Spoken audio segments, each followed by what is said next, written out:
Religiously, understand the seven principles of hell. You'll understand the seven demons within you. You'll understand that whole concept. It's a whole metaphysical concept. We ain't go over that, but anyway, so,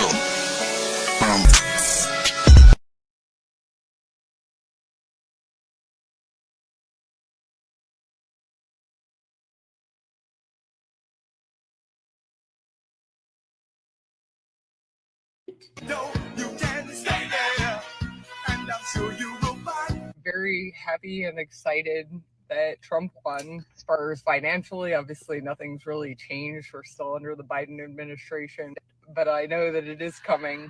And this is how it's going. So I admit, I regret my vote for Donald Trump. I regret it because I needed these changes sooner. I needed the prices to go down sooner so that I didn't drain out my bank account. What y'all having for breakfast, lunch, and dinner? Because that is far more interesting to me than whatever she talking about. Have the day you voted for, ma'am. Get your dancing shoes back out and get to stepping. Make America great again. One millionaire and billionaire at a time. He loves the poorly educated. His words, not mine. And this is the prime example of why. FAAFO. Have the day you voted for. And don't make me say it, don't mo. This is how it went. No, you can't stay there. Policies. Here it is. If they let in hundreds or thousands of people who already have criminal records, if deporting them creates a mass deportation, I'm all for it. But what if rounded up in all of that are people who work on a farm? They're doing the jobs that Americans don't want to do. Does that worry you? That wouldn't be fair. Of course, they need to make sure that they don't throw away, they don't kick out, they don't deport people that are family oriented. Oh, okay. This is what the family told MSNBC. Mario and Mireya both crossed the border illegally as teenagers, but became citizens under President Ronald Reagan's amnesty. They see themselves as different from migrants crossing the border today. In what way do you think they're different? The people that are coming here are the criminals, the ones that did something bad in their country. They're running away from their law. Despite having close family members who are undocumented, Migrant invasion. they don't believe they'll end up in Trump's crosshairs. When you hear Trump promise mass deportations, do you worry about them? Yes and no, because the ones that I know, they're doing good. Policies. How come none of these Latino celebrities ain't speaking up on what's going on? Wasn't J-Lo viral like last week? She got a big platform and she got nothing to lose. So either or, she ain't losing nothing. She's already washed. And let's not talk about Bad Bunny. That's like y'all version of Michael Jackson. In the Latino community, y'all talk about that dude like a god. And he ain't even saying nothing about what's going on. Bad Bunny. And you know why? Because Bad Bunny Puerto Rican. Just like J-Lo is Puerto Rican. They can't get deported. Don't tell me y'all didn't learn that in school, that Puerto Ricans can't get deported. Just like Black Americans. But y'all always out there wanting black people to be your guard dogs. You're always out there wanting black people to be your human shields. And you know what? Your own kind don't even protect you. Jennifer, not J-Lo, Jennifer, the governor of Puerto Rico, right now as we speak, she turning all the information of undocumented immigrants over to the Trump administration. The Mino Black Dominicans, y'all about to pack y'all bags and leave Puerto Rico. But anyway, shout out to Bad Bunny of Puerto Rico. Yeah, that used to be the cut of Puerto Rico. One more thing. This is Jennifer, the governor of Puerto Rico. You think she's going to miss some meals over some Dominicans? She turning that information over ASAP Rocky. My black brothers and sisters out there that are the ones that are posting all this, we just gonna mind our business. Yeah. And I saw somebody earlier making t-shirts of like a group of like 6 black people, black men and women sitting on a bench, texting on phones while the country is burning up behind them. Let me explain something to you guys. What? Let me explain something to you. when they get done with the brown people, they'll be coming after you. And if you don't think that's true, you got another motherfucking thing coming. First of all, we were first. We were first. They never stopped coming for us, ever. You don't know what it's like because you seem to be a clear guy, a Caucasian guy underneath that stupid poo shiesty mask. You don't know what it's like to live in skin like this. They never stop coming for you. When you walk outside, when you go into an establishment, if you get pulled over for a traffic stop, they never stopped.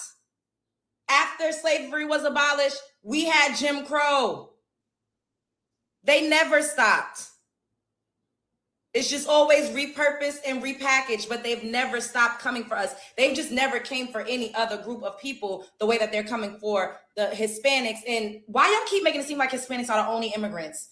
And another reason why we need to sit our black asses down is because they're blaming us for the looting and the riots when we see mad videos clear as day that it is the Latinos.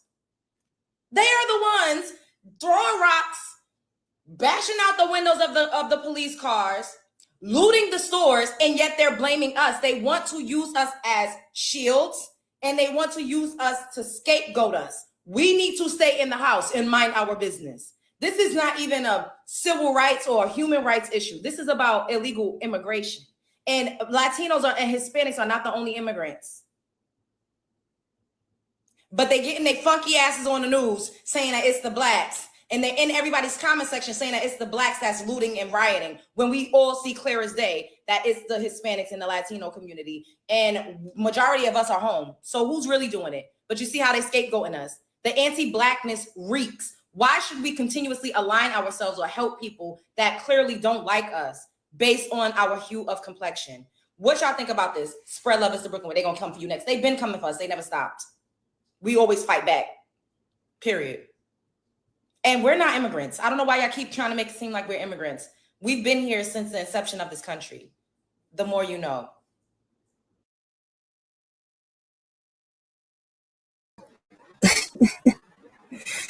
All right, y'all. All right, y'all. I don't know if y'all can hear me. We're going to get back to some videos, man. Hey, what up, everybody? I hope all of y'all is having a blessed and humble night. About to be morning. Continue to have a blessed and humble morning, man. It's y'all shorty Racheal. I want to welcome all of y'all to the Writers for Life. Brings you the Let's Talk About It podcast, man. Today we're gonna be, doing some rabbit holes and real talk, right? Let's talk about it. What's really going on around us, right?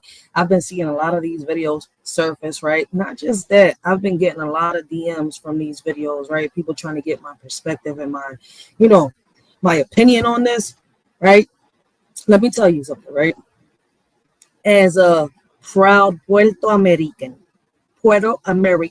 yes, I don't know, the word's been invented before, but it's been a word that I've been using for a freaking while, all right? As a proud mutt, as a proud mixed mutt, as a proud mother of an Afro-Latina daughter, right?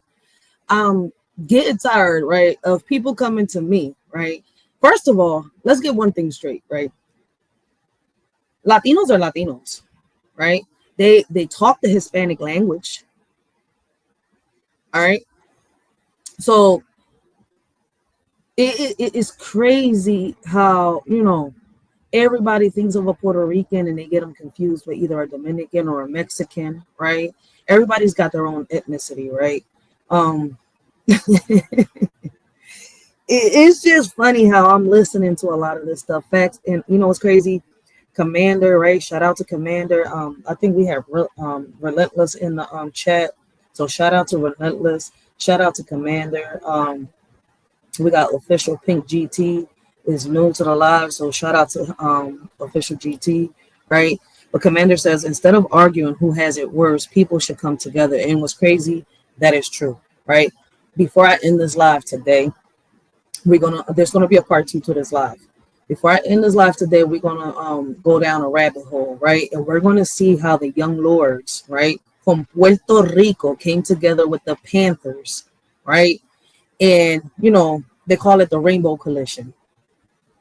All right, so we're gonna get into that video. Commander says, I'm Hispanic and I'm staying in my house, minding my business. No riots for me. That's some real shit, right? But my thing is, right, It's a lot of shit going on. There was one guy on the video talking about, right, where is J-Lo, where is Bad Bunny, man? Listen, and it's a fact, Bad Bunny and J-Lo are Puerto Rican, right? And I laugh every time, right? I'm either on a chat or I'm talking to somebody, right? And they're like, "You're not scared of getting deported?" I can't get deported. I'm not getting deported. I'm an American, whether you like it or not.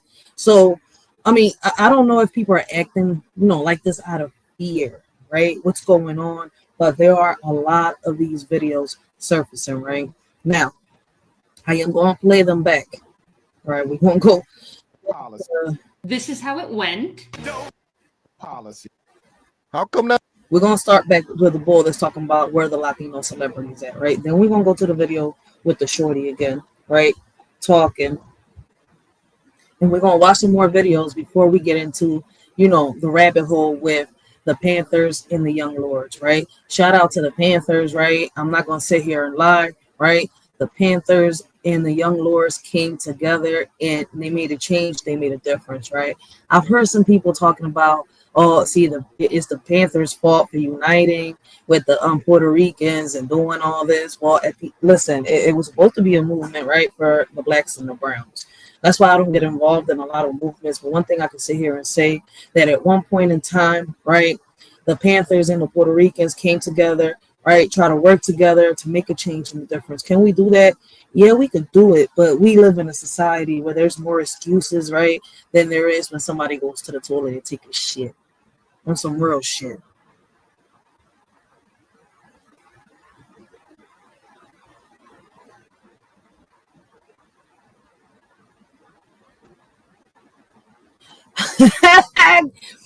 Commander said, "Me and you can't get deported, but we can get harassed and caged while under investigation."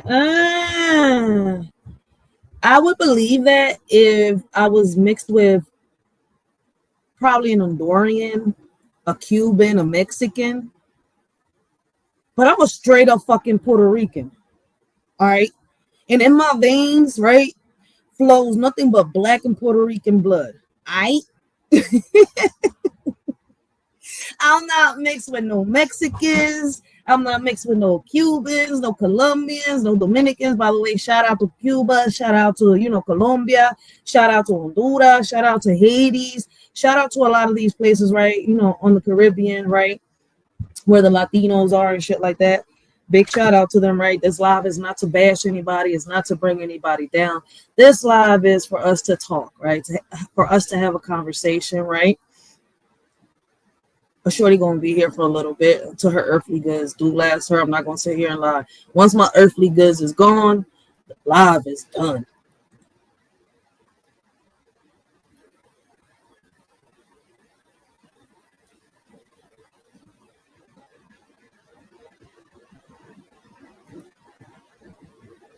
Commander said,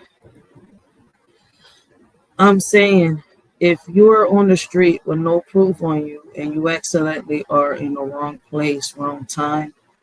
I don't know. I've seen, I've been around people that are immigrants and I've never been pulled over. They could tell that I'm either a Puerto Rican or they think that I'm mixed.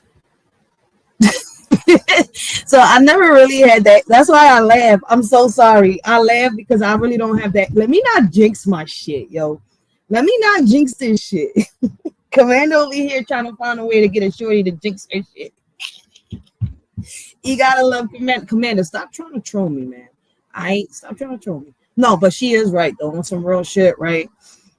Unless listen, I've seen an immigrant get arrested by ICE in front of me. They looked at me like, "Oh shit, that bitch probably either a Puerto Rican or she mixed with some black." Like, we don't want her. We want somebody that is, that we could sit here and take. Fuck that. Now, if me and my sister were together, she half Mexican. Now, if me and my sister were together, boy, they'll look at both of us and I'll be like, no, I'm gonna have to cross the border. Bring me back my Dora. Oh my God, I'm gonna have to go on an adventure. Dora. Where are we going? Across the border. Where are we going? Across the border. I gotta go save my sis. We got Gary Busted Down in the building. Blessings, Gary Busted Down, guys. Make sure y'all go check out Gary, man. Great conversations, great topics. Yo, you will not be disappointed. But on some real shit, Commander ain't lying. I get where she's coming from, though. But they like out here, like I'm from Philly, right? And I think they'll go for somebody that looks more Asian and Mexican before they'll go for me, right? Or my kids. I'm not going to sit here and lie. But Commander's not lying. I guess I'm going to say I guess because I haven't seen it, but I've heard stories, right, of cities where people, right, Puerto Ricans, Dominicans, and stuff like that had to sit here and, you know, fight to prove that they're legal in this country because they had no documentation on them. So any good that I do sit here and have conversations with the politicians, like, hey, you, yes, you, I know you. Let this motherfucker know that I am an American. I am a U.S. American. Let me go, just like you free Brittany Griner. Free me. He got me fucked up. Call me a whistleblower. Yo, shout out to Commander, yo. Yeah, but back on topic, man. The division is crazy on this, man. I've seen a lot of panels, right, where I've seen a lot of people from other ethnicities, right? I'm gonna say from other countries, right? Africa, Haiti, and stuff like that. There's a lot of people, right, that are making a lot of people from certain countries look really bad, and it's sad, yo. Commander said we won't go, and it's sad because unfortunately these people don't even know that in their own countries, right, they have, you know, they got white Africans, even in Haiti's, right, they got white Asians. I've seen them on some crazy shit. So to sit here, right, and get on panels, right, it was crazy. I've never seen so many Iranians, I'm gonna say it like that, right, hop on social media like I've been seeing lately, right, and be so rude and so disrespectful to people. Like, I'm sitting here and I'm so fucking lost in the sauce with this shit, man. I'm telling y'all, we didn't experience what 1942 was, but we're about to fucking experience that shit. So buckle the fuck up and enjoy the motherfucking roller coaster ride, yo, on some real shit. For those of us that never experienced what our ancestors, right, our great grandparents, our grandparents, right, experience, we're about to experience it.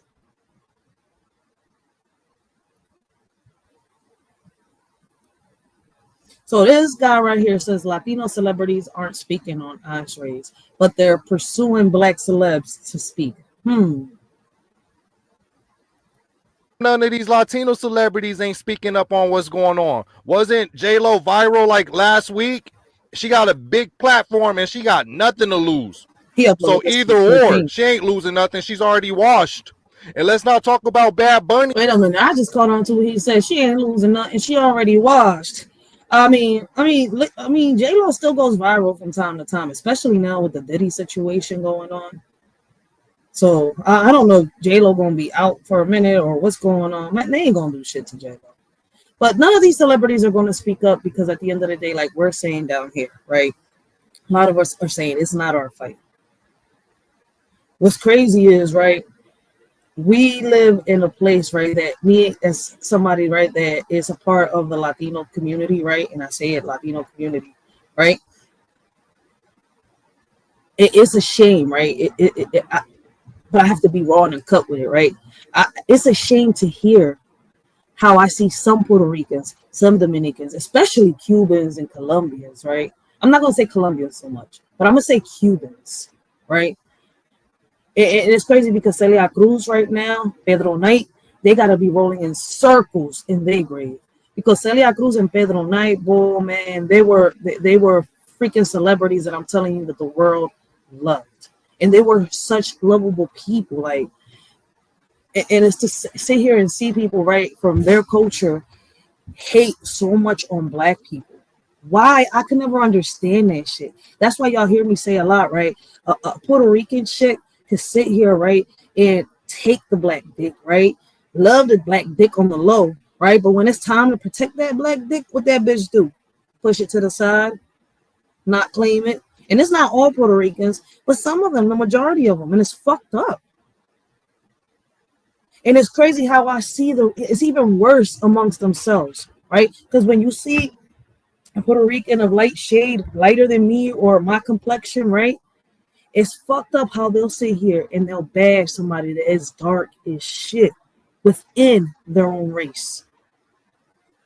So don't think it's just in the black community. This is something that is happening everywhere within communities, no matter what city, what state, what country you're in.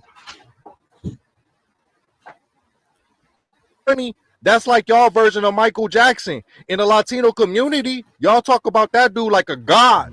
And he ain't even saying nothing about what's going on. Bad Bunny. And you know why? Because Bad Bunny Puerto Rican. Just like J-Lo is Puerto Rican. They can't get deported. Don't tell me y'all didn't learn that. Not just that. Man, speak with your chest out and say how it is. Fuck! Bad Bunny hopping on fucking rainbows.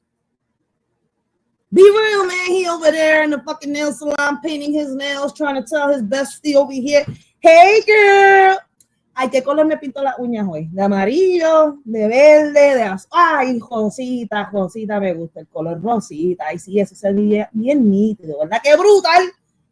Diablo! Yep, that's how they be, right? That in school that Puerto Ricans can't get deported, just like black Americans. But y'all always out there wanting black people to be your guard dogs. You're always out there wanting black people to be your human shields. And you know what? Your own kind don't even protect you. Jennifer, not J-Lo, Jennifer, the governor of Puerto Rico, right now as we speak, she turning all the information of undocumented. Damn, even the governor of Puerto Rico is saying, fuck that, we don't want no immigrants, I don't want no parts. Even Puerto Rico is saying, no. ¿Tú no viste lo que hizo Trump con nosotros la otra vez? El cabrón vino y nos tiró papel de toilet por todo el sitio como si fuéramos animales. Básicamente nos dijo, limpiense en el culo. Fuck me. Man, J-Lo is on the fucking side to her. She's worrying about Diddy's case right now. J-Lo's right now worrying about not getting arrested. And the governor of fucking Puerto Rico don't want tissue thrown at them again. All right? That's the issue. They don't want no tissue over there. Basically, Trump just said, go wipe your asses. You don't need us. They're like, fuck that, man. We at peace. We don't want war. Immigrants over to the Trump administration. The Mino Black Dominicans, y'all about to pack y'all bags and leave Puerto Rico. But anyway, shout out to Bad Bunny of Puerto Rico. Yeah, that used to be the cut of Puerto Rico. I just told you Bad Bunny right now in the nail salon trying to figure out what color he want his nails, dude. He is not worrying about protesting or rioting. He want to get them nails done so he can go out, you know. They say he come out at the time the gargoyles come out. Bad Bunny es una gárgula. One more thing. This is Jennifer, the governor of Puerto Rico. You think she's going to miss some meals over some Dominicans? She turning that information over ASAP Rocky.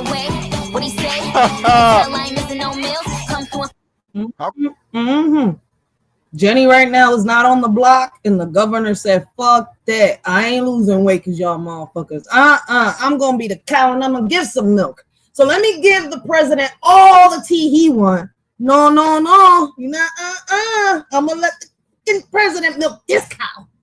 Feed me, president. Feed me. What the fuck? I don't know what got into me. Yo, I can't with these. You know what it is? I can't with these videos. Like, I'm not saying with this, right? I get where he's coming from. But the videos that he's talking about, I've seen. And we're going to see them on part 2, all right? I just want y'all to hear the reactions that people got to those videos.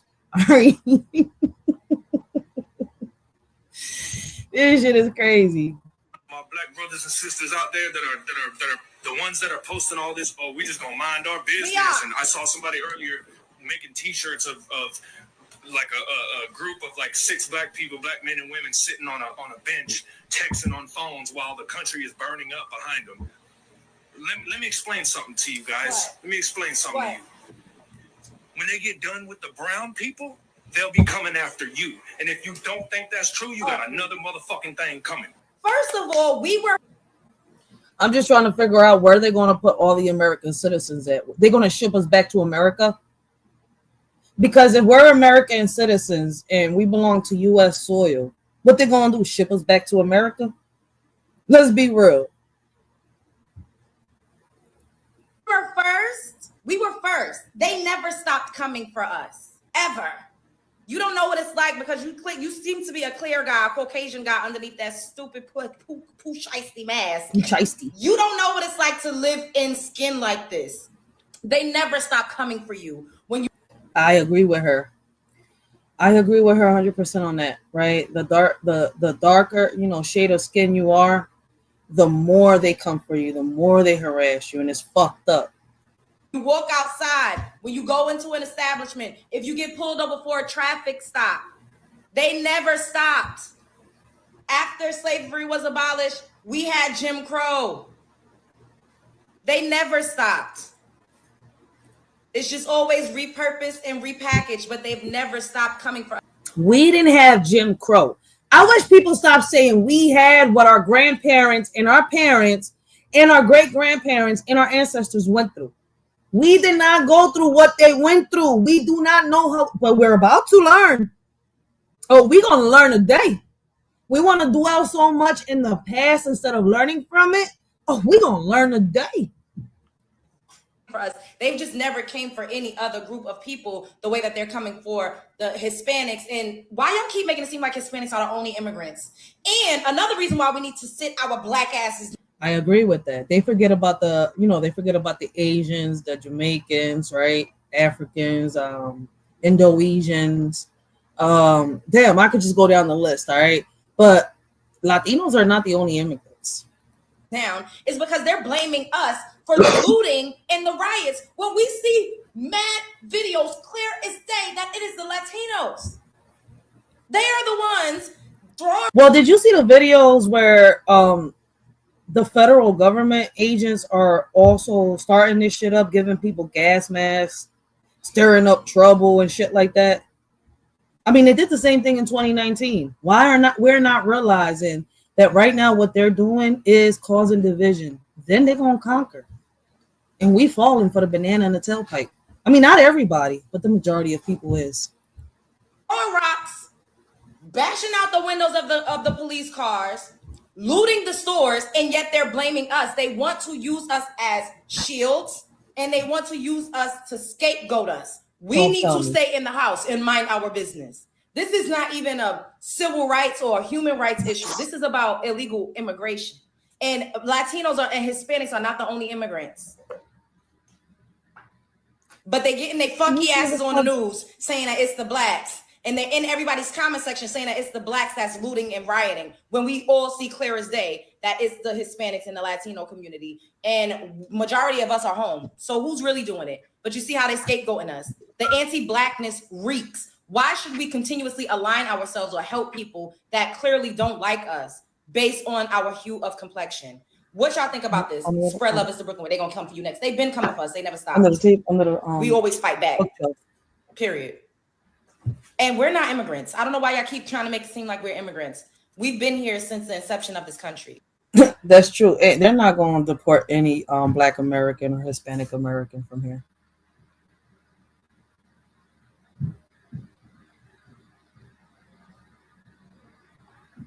That part right there, I agree with her on. So in Los Angeles, these Mexicans try to crash a Juneteenth celebration with their own agenda. Check this out. Yeah, it's a celebration. We don't go to Easter Lake. We don't go to Easter Lake and y'all do that stuff over there. Hold on, let me deal with. Yeah, that's how respect for our community. We don't go to Easter Lake in the Signature Mall where y'all have y'all celebrations. We don't go to. And this happened at Leimert Park, a historic Black American community, a hub for Black American culture. This is where they did Moesha.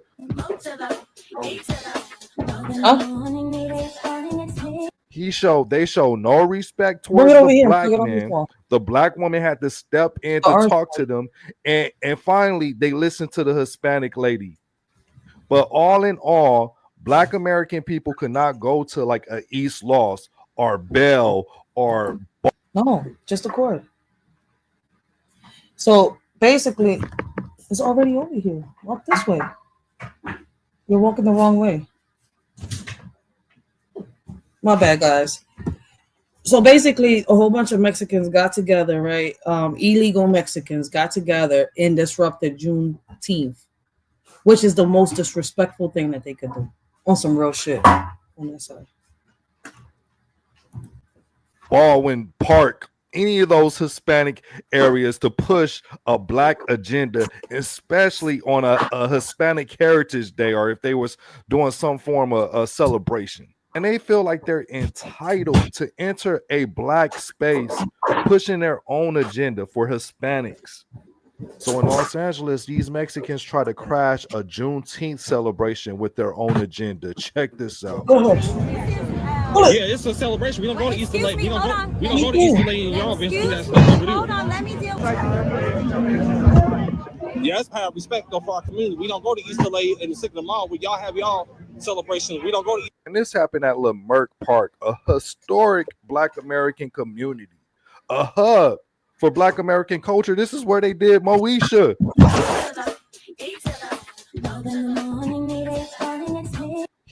They showed no respect towards the Black man. The Black woman had to step in to talk to them, and finally they listened to the Hispanic lady. But all in all, let me see. Somebody, the comments were saying their true nature is coming out. Blacks take note. You two people are attacking and deporting them, but they're the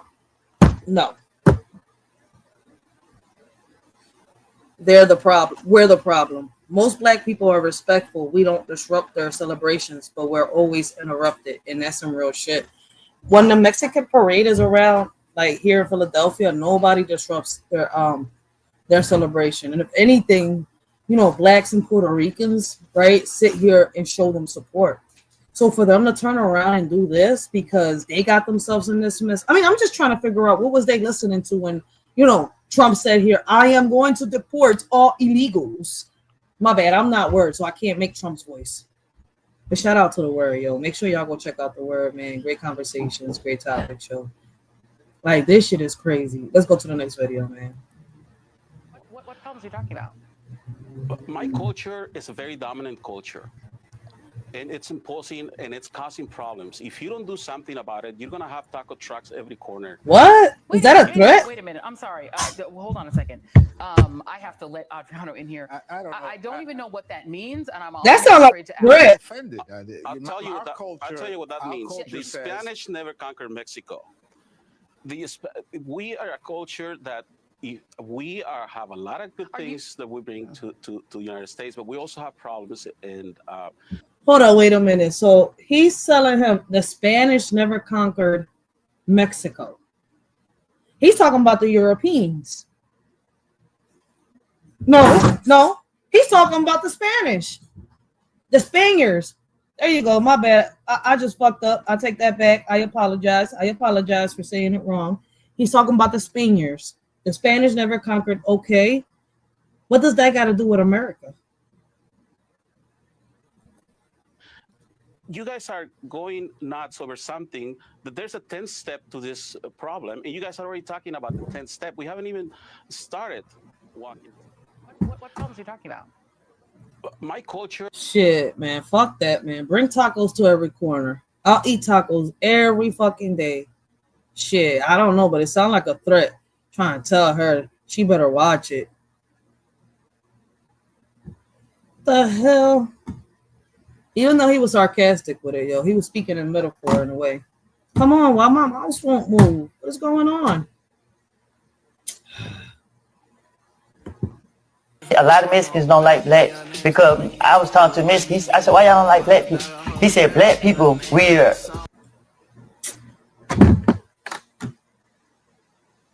My mouse is acting stupid. I'm sorry. A lot of Mexicans don't like black because I was talking to Mexicans. I said, why y'all don't like black people? He said, black people, we're quick to turn on each other. Like, we in jail. And he showed me. He said, let's sit right here and watch. So they bring new people in. He said, watch this. When the Mexican come in, other Mexicans run to the door, help him with his bag. When a white guy come in, white people go out there, help him out, get him situated. When a black person come in, all the black people sit back and say, that nigga might be a snitch, or he might be touching kids. We criticize you before you come through the door. And he said, that's why I don't deal with black people. But not all black people are like that. So I'm a little confused. Who was he speaking to? Well, I mean, according to him, that's what some Mexicans told him. And I'm guessing what, they're Chicanos or something from, where's he from? Los Angeles, California, I'm guessing. Well, they want to deal with us now, but we minding our business. I'm dead. Afro-Mexicans, we are a lot alike. Why the racism? They prejudice, period. Look up Mexican and Guatemalans. They are told that the black culture are robbers and thieves. People from other countries are shown movies and brainwashed against blacks. I've experienced racism from Mexicans, not hate. I just know what time it is. And they're not lying, though. Like, there is a lot of racism amongst Mexicans. I mean, I'm not saying they all like that, but the majority of them, yeah. The same way there is in every Hispanic, how can I say, every Latino home, I think. I'm not even going to say every. I'm going to say the majority of the Latinos. You know what the Hispanics do? 20 of them be in one house. Black neighborhoods, while we fighting over who block that is, the Hispanics came in on the west side. They start with 20 of them in one house. Then they buy the house next door. Now it's 10. They still do that. Yo, not just the Mexicans, the Hondurans do it. A lot of them. Look, listen, I'm not going to sit here and fucking break my head. They all do it. They all do it. They all live in one house, whether it's 10 to 20 of them. Right? I don't know how the fuck they do it. I guess they have bunk beds and shit in every room, even in the living room, with kids and all. Like, they be getting in the car like it's fucking. Y'all ever seen what's the movie? Killer Clowns from Outer Space? How all the little freaking clowns get inside, even the big fat one fit in that damn car. Well, that's how they be. A lot of Latinos be like that though. Shit. I mean, we do that in the hood a lot too. So, I mean, and we're mixed up in this hood. I've seen the blacks, the Puerto Ricans. I've seen some Asians do it too. Get inside a van with a whole bunch of kids and people. Is the hood copying something from the Mexicans? Oh, shit. He got me thinking now. Oh, yeah. Now, Commander, if you watch my lives, you will notice that we have a lot of Asians in this community. All right. Some of them are hood. Some of these Asians be smoking weed. They be drinking on the weekends. They be chilling just like us on some real shit. They hood Asians. What the fuck? Some of them be in the fucking corners. Shh. I'm just playing. They don't be in the corners. They don't. But they do smoke. They do drink on some real shit. Like, listen. The previous Chinese store owner from right here from across the block, right? He used to always cop from around, right? And he used to come and chill with us while we was having hood conversations, right? In our porch. Like every time we celebrated a birthday, he would be there smoking his little Dutch and shit. Then he would drink himself a couple shots of liquor, joke around, laugh with us, right? And he was cool. Next thing you know, the people that he passed on the business to, right? They the same way, cool as shit. They drink, they gamble, they go to casinos. Like, listen. Just because they Asian don't mean they listen. They've been raised here. Like, what the fuck? I was shocked when I seen a Chinese bull from South Philly, right? Move over here to North Philly, and he was like, "Man, I was raised in South Philly, accent and all, yo." Like, he was taking it back to back and smoking, popping pills. I was like, I thought you wasn't allowed to do that. In their country, they can't do that. But they in fucking America. They enjoying life. Fuck that. Then they buy the house next door, that's 5, and then we look up, they got the whole block now. We like, what the fuck going on? because we don't want to work together. We so busy trying to be a boss on our own and don't nobody want to do nothing to help nobody. Yep. Facts, Commander. We fucking up the program. White people, black people. Bro, I told myself the other day, it just popped in my head. I said, I'm going to tell my kids they can stay with me as long as they want to. Okay. I'm not about to get to the 18. And it's time to go now. You can live with me the rest of your life as long as we are putting a plan together for this family to be successful. We all going to live together. You know what the Hispanics do? Some real words, yo. Okay. It doesn't seem like you know the difference between race, nationality, and ethnicity. And you being Hispanic and you saying your dad is black and I'm speaking to you and you saying that your mom is white. The thing is, black color. people. They're both Spanish, but they're black and white. Well, I'm the same way. My parents are both black and they're born in Cuba, but they're of African descent. Latino means that we're of African descent. Black African people weren't just dropped off in America. They were dropped off. But if you want to go deeper than that, that goes really. That's some real shit. They were dropped off everywhere. That's why I'm not ashamed of what flows through my veins. Yes, I'm a proud Puerto Rican, but 60% of my DNA is African.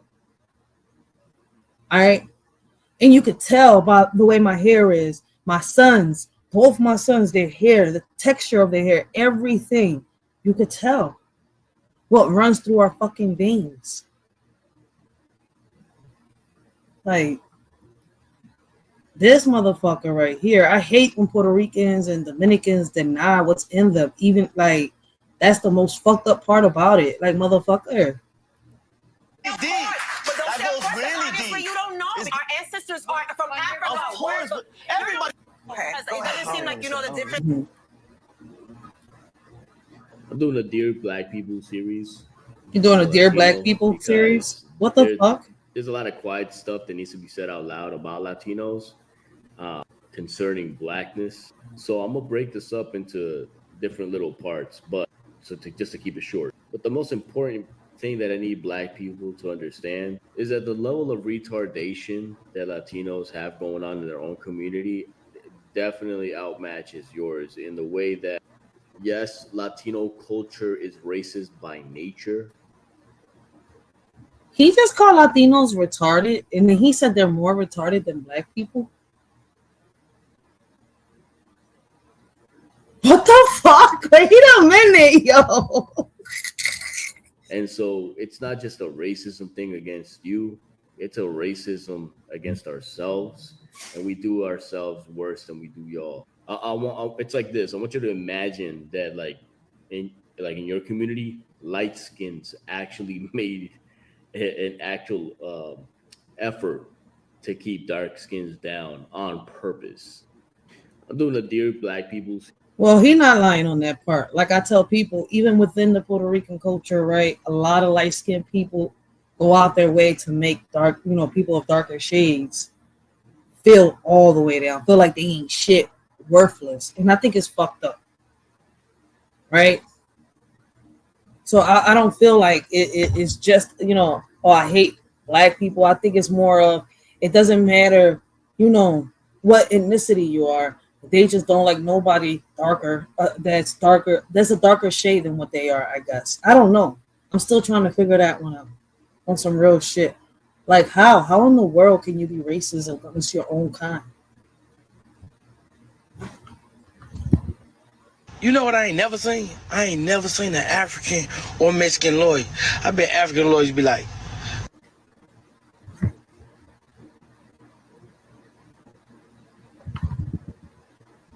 have y'all seen an African or a Mexican lawyer?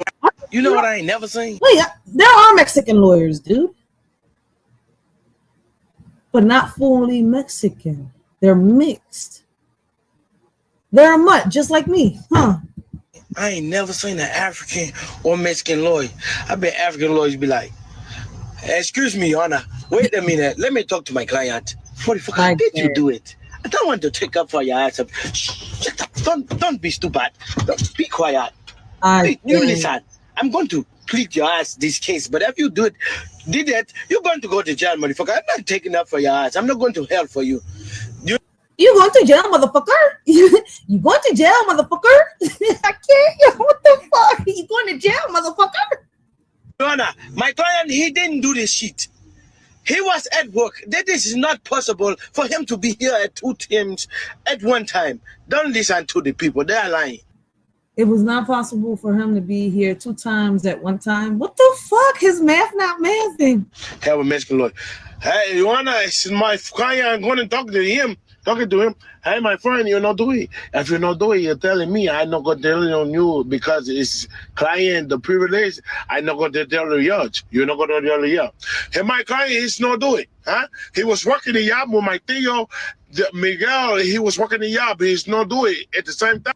He was working a job with my tío Miguel. I can't. He was working a job with my tío Miguel. Your tío? You shouldn't even be taking this case right now. I can't, yo. He took a job with his tío Miguel at the same time. What happened at the same time?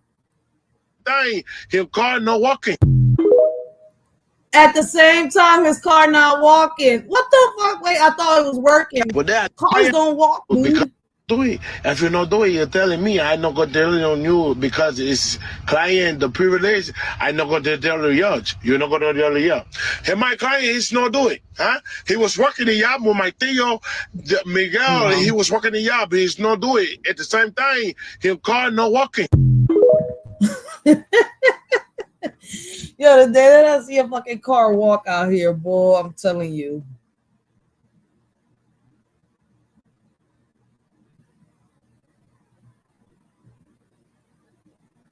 No, he said there's no Mexican or African lawyers.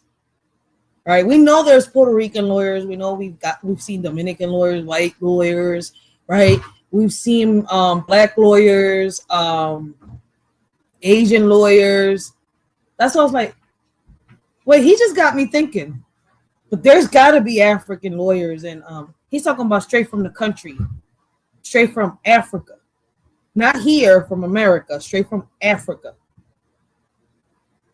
That's why I was geeking.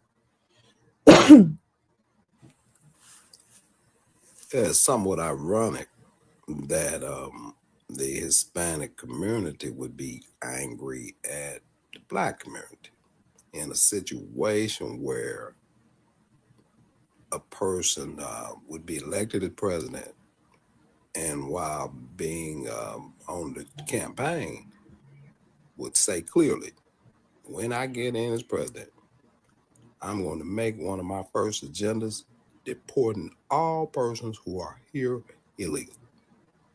And when he gets in there, he starts doing what he said. And you all are the main people who voted for him.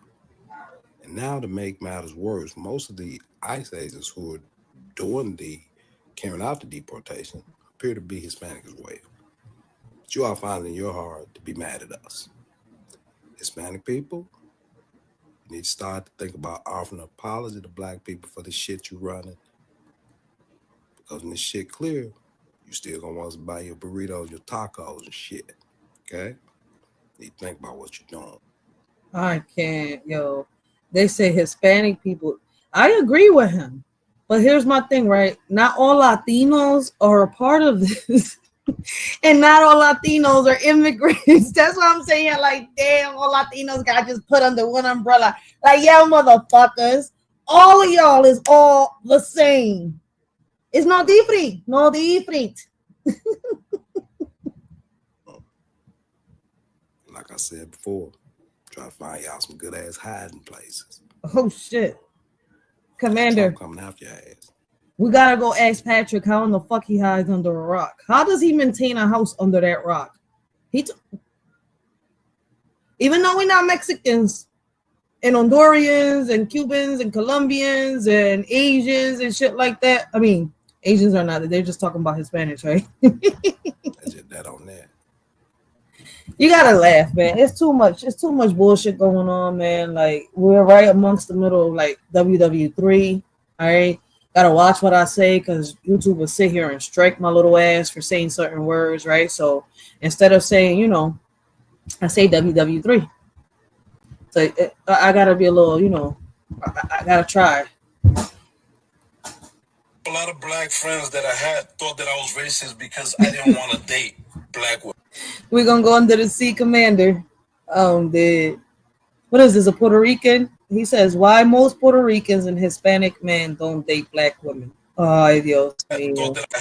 Let's hear his perspective. Friends that I had thought that I was racist because I didn't want to date black women. But that's not the case. The case is that black women like to promote the hyena mentality, and Hispanic men like to promote the lion mentality. And let me tell you the difference. If you look at the animals I'm using in this symbolic representation, when it comes down to the patriarchy and the matriarchy, the hyena mentality is a matriarchy where the women rule all the ruling class and the leaders, and the men get the scraps out of whatever's left that the women don't want to eat. And when there's not enough, that male in that hyena pack is driven out of his society. Hence the black community. Then you have the Hispanic community where they take pride in their family and in their work ethics and in the ability to protect and lead. You can't be a protector if you can't lead. If your woman is telling you what to do, you are not a leader. You're a hyena. So this Latino just got up here and said that black women are hyenas, and this Latino got hurt by a black woman. That's what it was. At one point, he was so in love with a black queen, and something happened. She probably broke his little puny little tiny heart, right? And now he can't get over it like any woman. Oh shit, he's a man. I'm sorry. I'm so sorry. But I'm sorry. He sounded like a scorned woman just now. we live in a matriarch society, and people think that he don't like black women and he's racist and all of this. First of all, ain't nobody checking for you. Don't nobody give a fuck. You don't want you, don't care. You compared it to lions, talking about, oh, first of all, a lioness is the one that actually does the hunting. Baboso. Call him that. Call him a baboso. That's what I'm saying. Like, some people don't even know what the fuck they talking about. This Latino male, right? They came on social media saying all this dumb shit, needed to do some more research. The lioness does the hunting. The lioness does the protection and the providing for the cubs. The lion, he has the brawn, but he lazy. He just be laying around while the lioness is actually doing the rearing. Okay? So I think you got your analogies a little mixed up. But black men... Yeah, he got his analogy a little mixed up. Now he now for trying to be a baboso online, he made all Puerto Rican men look all lazy, man. Listen, shout out to all the real men out there. Doesn't matter the ethnicity, man. The ones that don't come online do stupid shit like this. What the fuck is wrong with some people? I don't know why men come online and get messy, right? But women do it too. So let's not get testy, all right? Men come to the floor. Black men, he's basically saying that y'all are not providers and that y'all are not leaders. See, everybody just took it as an attack on the black woman, but he literally just told black men, a Latino man just told y'all, black men, that y'all don't protect and y'all don't provide. That's basically what he just said. Yep. He said that black men, he called us hyenas, but he also called you a hyena. Y'all better clock that T. Okay? As much as they always trying to talk about us, they talking about y'all, black men. What y'all gonna do about it? Stand the fuck up. Spread love is the Brooklyn way. Like, do we care? But it's not all Latino men doing this, okay? It is just certain ones on some real shit.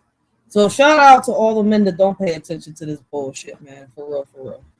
This is crazy. We just out here bringing awareness, bringing the news to y'all. If y'all ain't see it, now you've seen it. Like, hopefully y'all enjoying the stream, man. And if y'all is, do a shorty a favor, man. Share the live for a shorty, man. Support. I appreciate that a lot, man. That you know, that helps a lot, a shorty a lot more than smashing that like button. But if you want to smash that like button for a shorty, you're more than welcome. But share the live for a shorty, man, and let's talk about it, man. What's really going on around us? Why is they trying? I mean, do y'all believe? I'm not even going to ask why is they trying, because I know the answer. But let me ask y'all. Fuck it. Let me ask y'all to see, you know, if we think similar, right? Why is they trying to divide? Do y'all think it's easier for them to conquer? This Latina LAPD officer said, if you want to hurt Black Americans, hit them in the livers.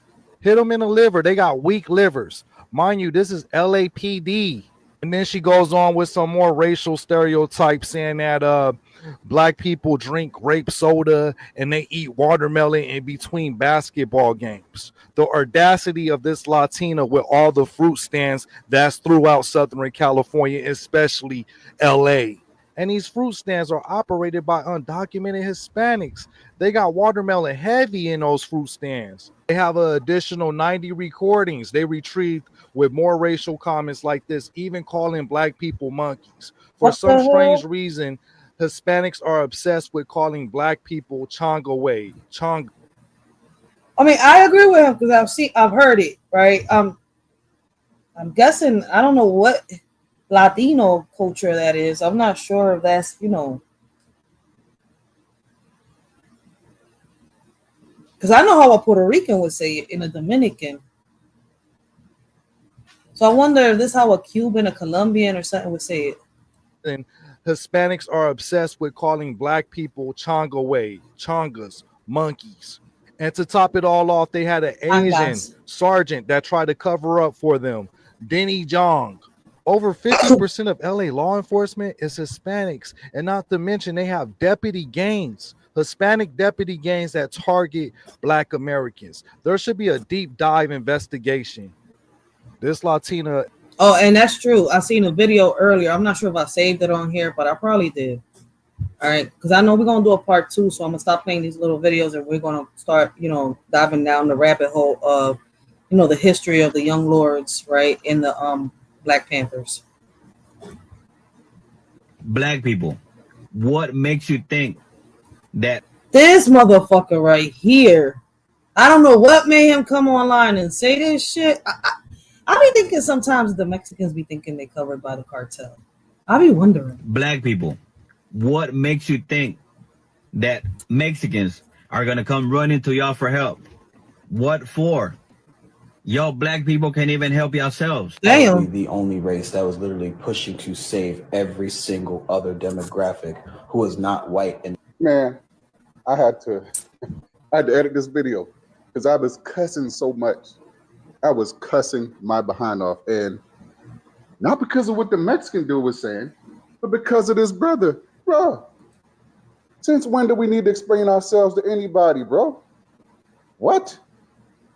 I mean, when we was going through our stuff, where were they? And if there was something, nobody felt the need, no Latino felt the need to explain themselves why they were not there in large numbers. They felt no pressure whatsoever to come out and explain that they are our allies. But we did notice how they tried to take that B in Black Lives Matter and turn it into B Brown Lives Matter. I remember that. I think we didn't notice that. But, bruh, how many Latino people do you see protesting here? All lives matter, yo. None. How many of them came on the internet explaining why they wasn't there, or explaining that they're really our ally? How many? You're not lying, though. They wasn't there. The Cubans wasn't there. The Mexicans wasn't there. None. So why are we explaining ourselves? The only thing we need to do is go get our popcorn. That's it. And fall back. I live in Texas, right? And you know what? I'm just like, all the stuff that's going on, I just sit back and smile because I saw this. I just want you to know that almost all of Texas blacks, a good percentage, we voted against it because I live in Texas. I saw what was happening. I knew what was coming. Let me tell you, here in Texas, the amount of racism I've ever even come close to experiencing from Mexicans, from Spanish people. When I was a dancer, when I was a stripper, every time I would go to the club, the way that the clubs were so racist, there was a time I went to a club out in Texas.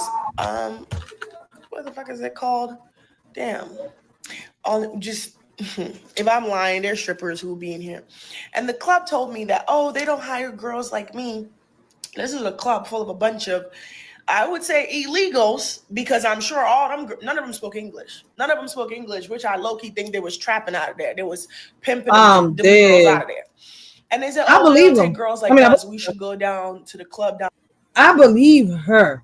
because I've seen certain shit like that around here in Philly, man. They even had a bust here in Philly where they've caught pimps and shit like that. Like, yo, this shit is crazy. Sex trafficking is real, guys. Let's put it like this. All right.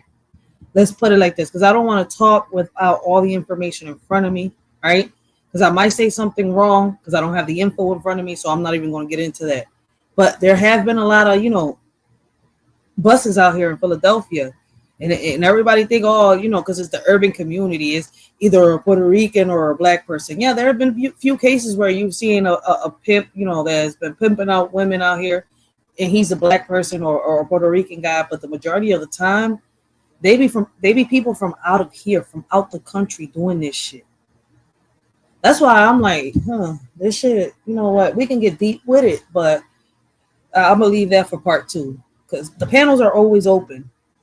But I ain't gonna be up here talking to myself. So I'm gonna play this video, and I'm gonna leave the rest of the videos for part 2, and then we're gonna get started, diving down the rabbit hole with the Panthers and the Young Lords.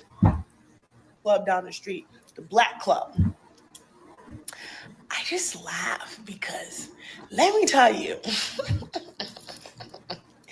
karma is beautiful. Karma is beautiful. And you know what's funny? I went by that club a couple days ago. It's empty. It's empty. It's empty.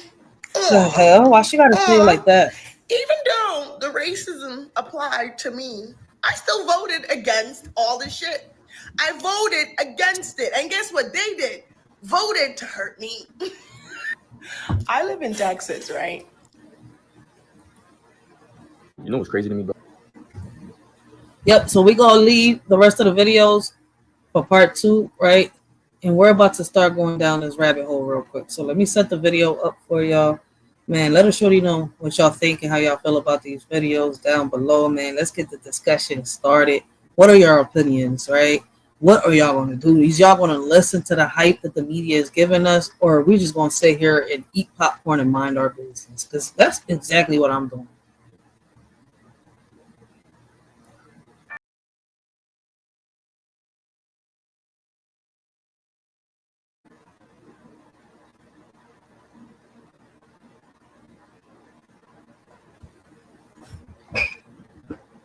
We back. That's a fact, Commander. If you dumb Mexicans posting on social media do not represent our culture or what I think, what she thinks, what I think, it's the same shit. So at the end of the day, that's some real shit right there. So let's get this started. All right, guys. We're about to dive down the rabbit hole, right? 1969, year of the Panther, the Rainbow Coalition, and beyond. All right. So we're going to learn a little bit about how the Pink Panthers, the Young Lords, and other organizations came together. I always think that when we look at the party, when we look at coalitions with other organizations, and what happened in 1969 and beyond, that we have to, there's no way to separate infiltration or provocateurs. Like, it wasn't just O'Neill, it was embedded within the party, and that the FBI did declare war to destroy the party in 1969. I remember hearing rumors about that, and it's crazy because the Black Panthers went through a lot. Like, and I think they're still out there. I think not so long ago, I was confused with them because they were supporting the blue party, then they were supporting the red party, and listen, I felt like I was fucking being a ping pong watching all this shit through social media, because I think it was the leader, the founder of the Pink, I was going to say the Pink Panthers, the Black Panthers, I apologize, right, I think he supported Trump's organization or something like that, if I'm not mistaken.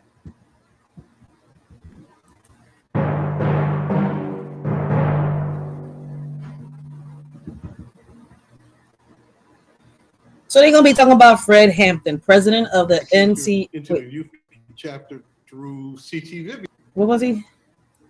I read it all late. Oh, president of the NAACP youth chapter. Okay. Into the youth chapter through CT Vivian, as a matter of fact.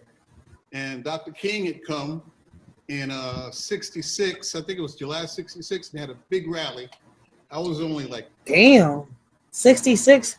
This happened around July 66 when he's talking about. My mama was born on February of 66. That shit is crazy.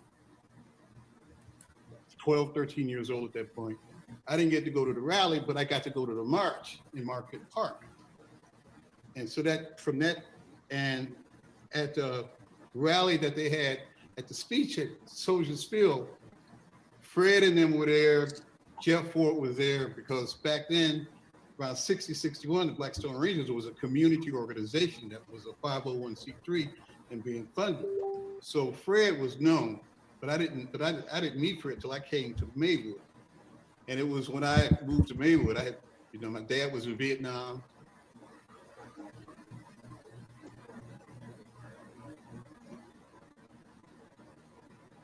Damn, that's crazy. I can't really read everything.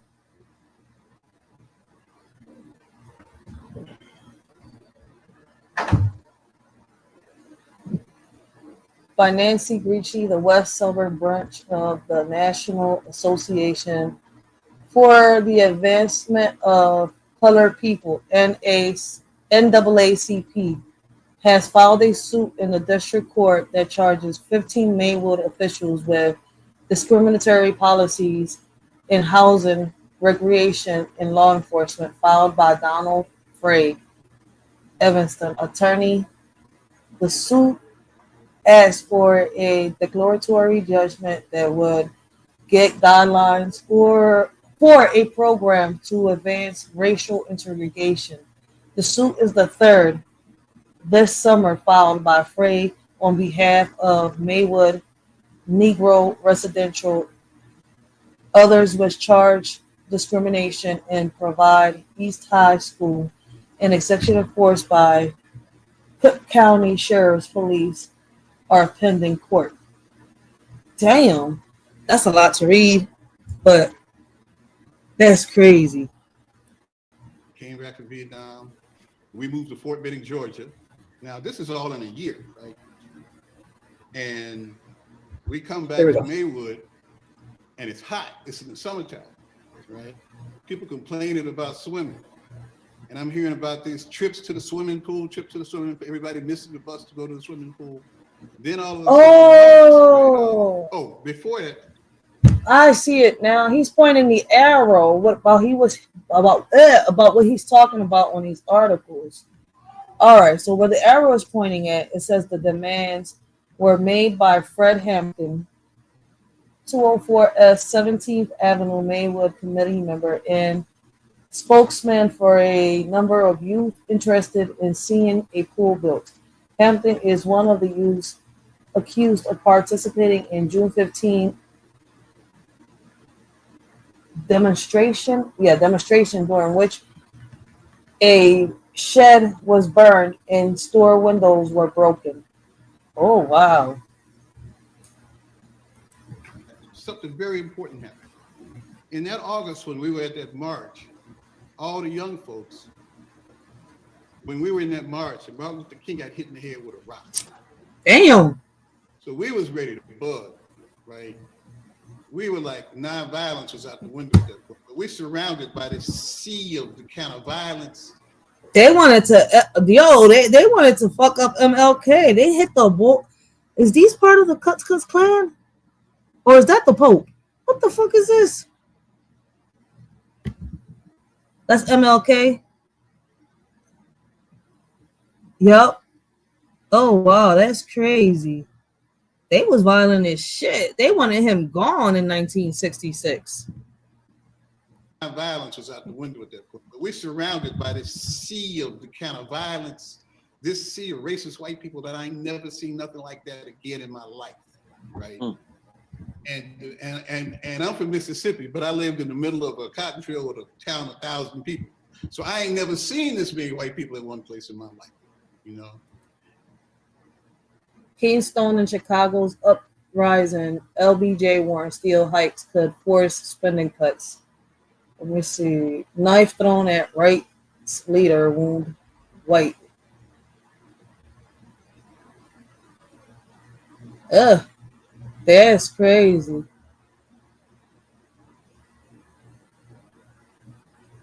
Yo, while that's happening right here with MLK, they have Navy bombers hit oil depots in port area.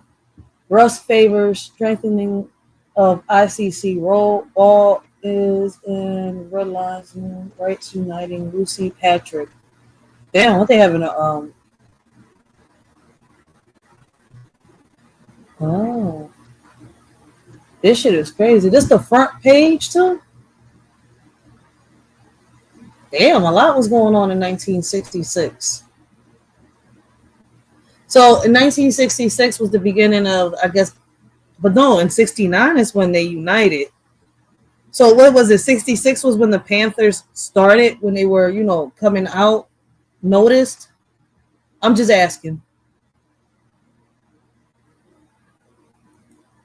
And that stuff changed us so much that when I moved to Maywood and I went to the first meeting of the youth group of the NAACP, and the head of the NAACP, her name was Lena Sex Geis.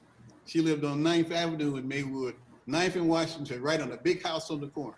She was a red line, one of them red line, go along, get along, real estate. She said, now, y'all need to stay away from that Fred Hampton. And of course, we said, where he at? Because he's the one that gets us to the swimming pool. When Fred did that march, that's when I saw Fred. That's when I began to really pay attention. We did that march down Fifth Avenue for that swimming pool. Everything was about that swimming pool. From that point on, Fred was totally radicalized because he was on the way out of the NAACP at that point. We couldn't swim any place in the suburbs. They wouldn't allow us to come to any of the swimming pools. That's crazy. If we jumped in the pool, they changed the water. From 1966 to 69, everything that we went through, I entered the movement. And that's why I'm looking at a lot of people. Like, why is it that y'all want to take it back to the way it was before? Like, only the whites had, only the whites could go into certain bathrooms. The blacks could go into certain bathrooms, right? Did they have like a Browns bathroom too or something? Because they was all going through it. See my point? So, I mean, around that time, I'm guessing the Browns and the blacks had to share the bathroom together, right? I mean, I'm just asking. Through the anti-war movement, everything I did that led back, because I was at Proviso East, we were youth leaders, Rainbow Coalition, everything, because we were combating racism ourselves through an underground newspaper we had at Proviso East. That's where Fred Hampton graduated from also.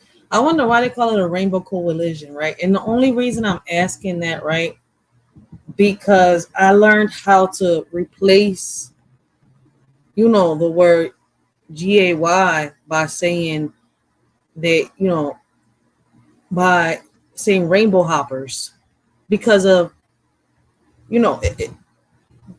it's crazy and it's hard to explain.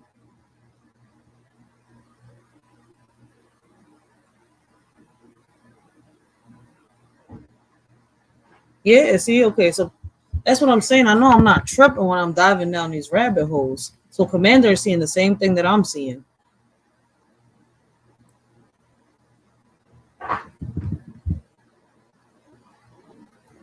So, right, we had an underground newspaper called Gideon's Battle, and we had a seasonal race riot. They had been having them race riots at Proviso East since Fred was there, right? When we got there, through Fred's example, we even managed to kind of bring it to a head, because through the newspaper, we were able to expose a lot of stuff that was going on and to promote some kind of solidarity. We were a working class community, right? People had jobs from American Can, Standardine, Magnavox, International Harvester, right? This was a working class community that Fred came from. Another thing people really don't understand about his participation, even in the labor movement, even with labor unions, because that's where everybody worked. I think Fred had a job at like International Harvester, or is it? Cadet tractor is for keeps. Can you afford to keep on replacing cheaper machines?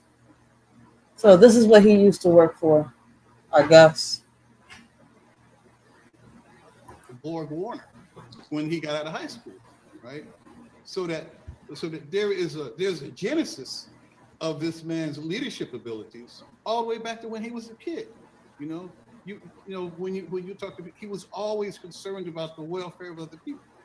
when you're young, you really don't know how fortunate you are. And Yeah, facts. It said in the bathroom it said colors only, then over there it said whites only.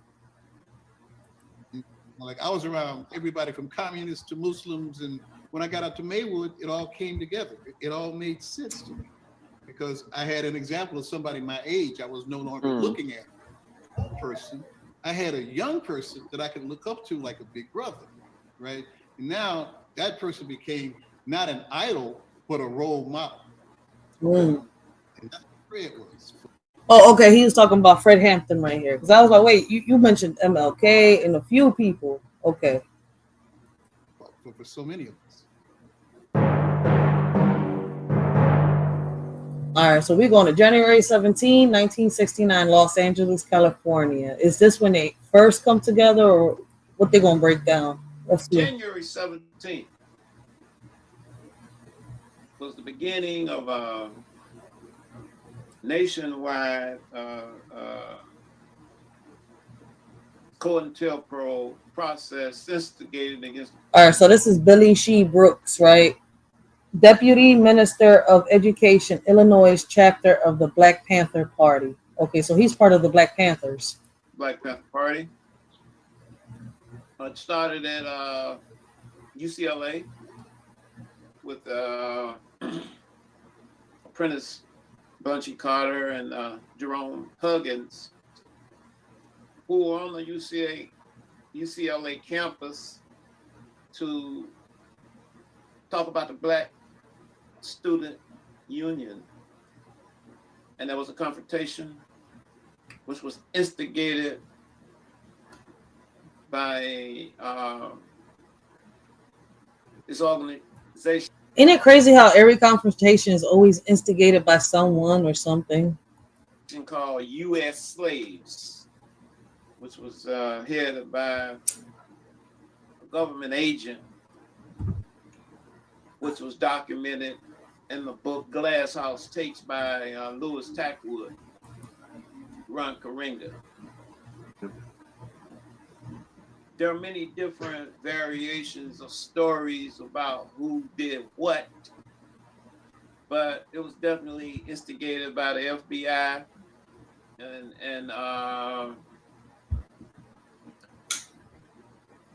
John Huggins and apprentice Bunchy Carter were murdered, by this group, U.S. Slaves, Ron Karinga, the founder of Kwanzaa. And it was really part of this government agency called CCS, which was the criminal conspiracy section, which was organized right after the 1965 Watts, riot. And as I said earlier, it was the beginning of a nationwide assault, COINTELPRO, where FBI agents and informants,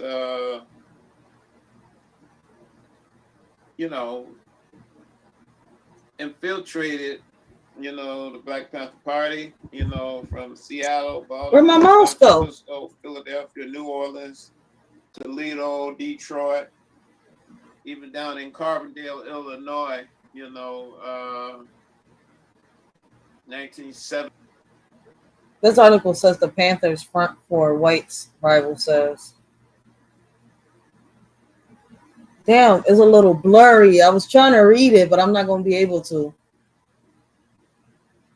In 1971, with the focal point and the primary intent was to This is Karianga's joke, a Merry Kwanzaa to all. Washington, I created Kwanzaa, laughed Imran. Karinga, like a teenager who's just divulged a deeply held precious secret. People think it's African, but it's not. I wanted to give Black people a holiday of their own, so I came up with Kwanzaa. I said it was African because Black people in this country couldn't celebrate if they knew it was American. Also, I put it around Christmas because I knew that's when a lot of blacks would be partying. Oh wow, that's crazy. So this person is who created Kwanzaa, according to this article. Wait, so what they taught us in school was bullshit about Kwanzaa? You know what? Let's continue. Let's continue. Destroy, immobilize the work of the Black Panther Party and its coalition members, but it actually started, or Let's see, the FBI and counterintelligence programs.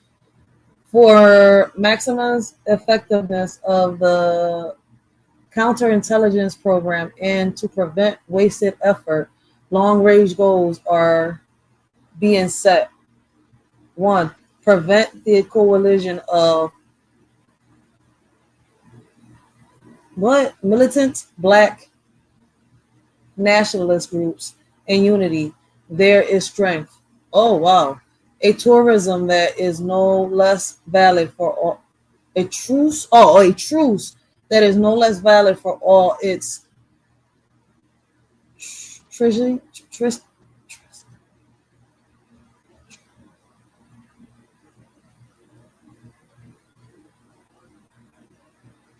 the word I see.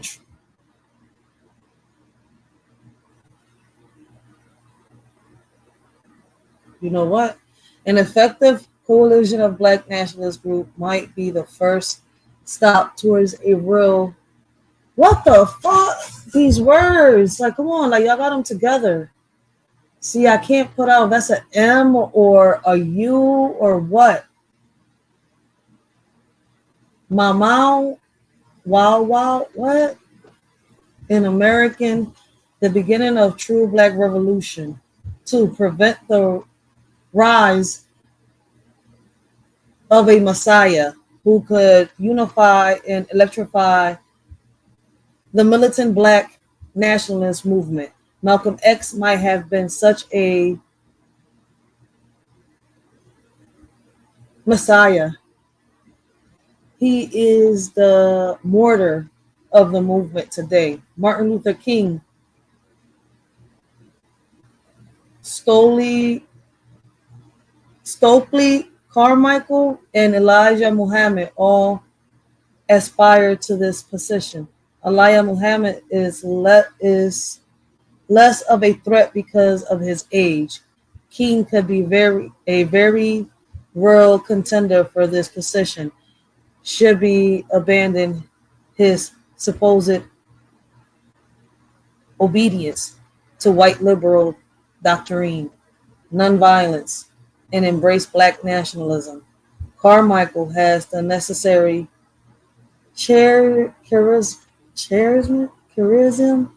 to be a real threat in this way. I hate the fact that I cannot really read certain words because of the way it's like the ink is on the paper. At UCLA, on January the 17th. That's the best I could read right there, yo. All right, so I read 2 portions of it. Let me see if I can read part 3. It says, prevent violence on the part of black nationalist groups. This is a primary importance and is, of course, a goal of our investigative activity. It should also be a goal of the counterintelligence program through troublemakers and neutralize them before they exercise their potential for violence. Oh, wow. So this is called the FBI intelligence program. That's the best I could read that right there, right? So this is what the FBI was saying against them. This is crazy. Oh, shit. We got YouTube David Banner in the house, yo. Shout out to Mouthpiece, yo. Make sure y'all go check out Mouthpiece. Great conversations, great topics, yo. Mouthpiece says they still following this till this day. Real shit, yo. They listen. They can see what we're talking about through our chats, our lives, our phone conversations, our text messages, our emails. Man, they're able and capable of checking and seeing all this to see who's a threat towards them, and they could eliminate them allegedly, right? Any given time they want. I'm gonna say allegedly, right? And just because I said what I said, all right, I'm gonna have to do this. All right, just because my big mouth didn't know how to stay the fuck shut. Copyright disclaimer. Under Section 107 of the Copyright Act of 1976, allowance is made for fair use for the purposes such as criticism, comment, news reporting, teaching, scholarship, education, and research. Fair use is a use permitted by copyright statute that might otherwise be infringing. Fair use allows limited use of copyrighted material without permission from the copyright holder for purposes such as criticism, parody, news reporting, research, and scholarships and teaching. Disclaimer. The views and opinions expressed on this video or any video, including the Writers for Life Brings You to Let's Talk About It podcast, do not reflects on the opinions of your shorty Racheal and the members of the Writer for Life podcast. Everything we talk about is allegedly and is our opinion. Our videos are not recommended for minors. Everything we talk about and do is meant for educational purposes and also entertainment. Please keep in mind that the majority of our videos are for educational purposes only. This world is crazy. I would say shady. Ironic, right? Nowadays, you can't trust no one. When you do, niggas be having their panties all in a bunch, thinking that they own one. Saying the things that you accomplished in life is theirs and that you owe them one.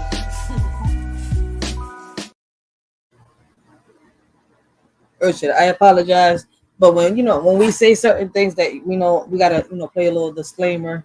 I've learned that throughout my lives. Watch what you say, right? And if it's gonna be that raw and uncut, try to be creative and replace it with another word. All right, but sometimes it's hard. All right, I can't help it. All right, there's no filters in my freaking mouth. But big shout out to Mouthpiece, yo. Let's continue. I apologize for that.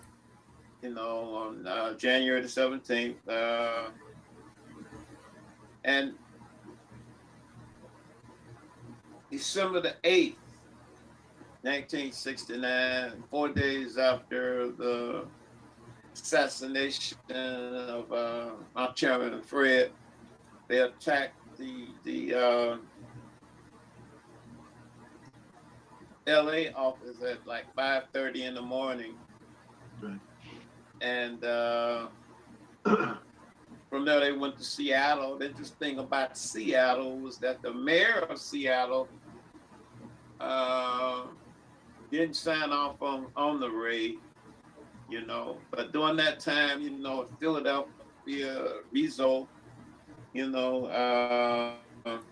baby.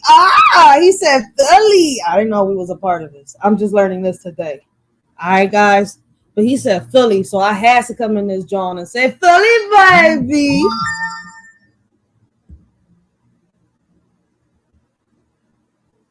Philadelphia, Rizzo,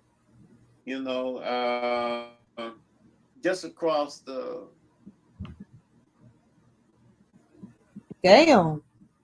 nation, where Hollywood citizen, 1969. Panthers arrested. Los Angeles police officers hold 2 members of the Black Panthers after they surrendered. Police raided the building and 2 other locations in a search for weapons reportedly stored there.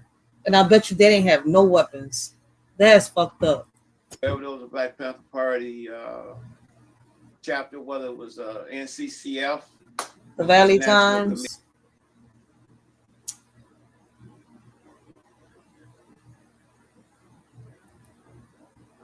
Party chapter, whether it was. All right, it says, let me see. Looking from top of building across from Black Panther headquarters in South Central Los Angeles, picture shows police officers and autos on the street while the building was under a 5-hour search. Tear gas resided in the air for hours after the battle ended. Damn. Yo, we cannot sit here and say that we have been through what our grandparents, their parents, and grandparents have been through, or our ancestors, yo. We cannot sit here and say we've been through that. But since we want to know how it feels so bad, Welcome to 2025, right? Where we're supposed to be in 2025, but it feels like we're going back to 1942. It was NCCF, which was National Committee to combat fascism. You know, were attacked. You know, and it was all part of COINTELPRO. I think it was in like in November of 1971, and Carbondale, Illinois, down there by Southern Illinois University. You know, it was an attack on our office down there. You know, that it goes back to what J. Edgar Hoover, this motherfucker, indicated as the Black Panther Party been a threat. You know, this mofo right here. I think we dove down the rabbit hole and we learned a little bit about J. Edgar Hoover, right, the director of the FBI. And I think in that that little rabbit dive we did, they also talked about how he did the Black Panthers dirty. So I know I'm gonna be uploading the video soon by itself, but if y'all go look at my lives, right, when we go diving down the rabbit holes, right, this is one of them. That's why y'all see it's called, you know, rabbit holes and real talk. All right, this is one of them. This is a part of them. It's just that I'm trying to change the titles every time, you know, every chance I can get. If I could make a nice little title to go with every live, that'll be cool. But this motherfucker right here, yo, he did a lot of shiesty shit. 50 years he was in fucking under FBI directing that shit. He was shiesty and shady. You know, the #1 domestic terrorist fucking threat. When our job and our primary responsibility was to serve the people, you know, through our survival programs. It's just focalizing on January 17th, you know, and then they just, you know, it got even rougher after we did our constitutional convention up in Philadelphia. You know, they really intensified, you know, that. Panthers convention ends without trouble. Oh, so they did have a couple conventions where there was no trouble. All right, it says Philadelphia. Both the Black Panthers and the police commissioners claimed credit Monday for keeping the weekend Panther convention peaceful. We were there to rap, not to be busted, said a Panther spokesman of the convention for Revolutionary Expressed Peoples, called to rewrite the U.S. Constitution. Police Commissioner Frank T. Rizzo said the gathering ended quietly Monday because of the police and the law-abiding citizens, both black and white. I am glad of that. And that Rizzo, I don't like trouble. They knew okay, that's cut off. I don't like that. So I'm gonna have to let this play because I'm missing something there in order to get over here.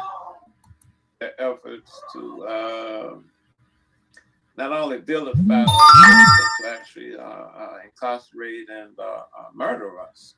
So it came out in a court case, I believe, also in 1971, that this person was a provocateur within the Los Angeles branch of the party. So he says, my first assignment with CCS was when I was liaison between CCS and Ron Karenga's organization, US.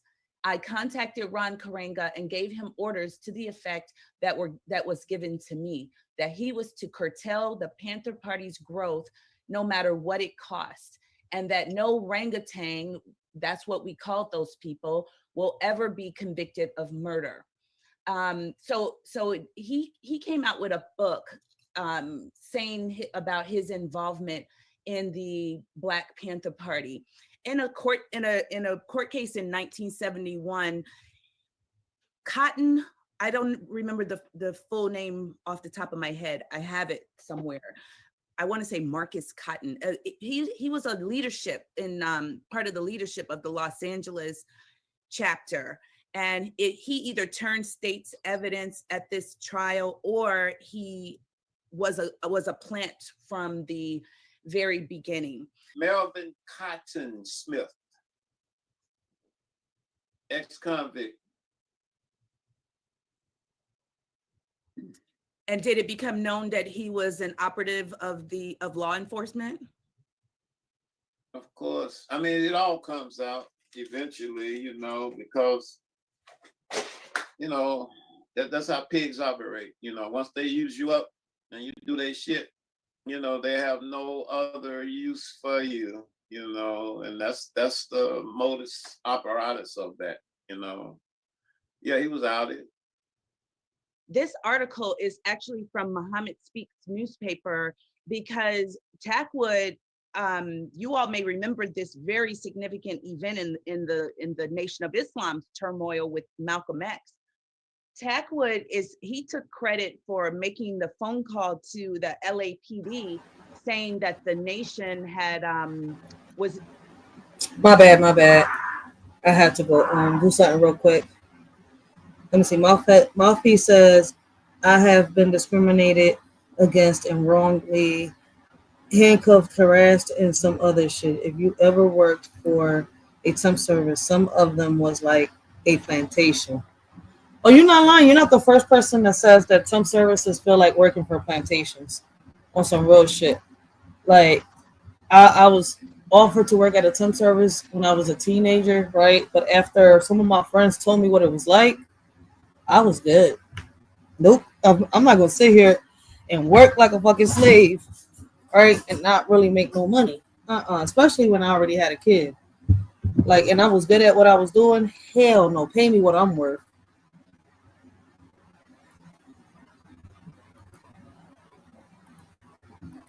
Was smuggling guns in and out of the mosque, which led to the the police attack on the mosque out there, and killed Ronald Stokes. And that was a very significant time in the Nation of Islam, and led to one of the things that added on to Malcolm X in leaving.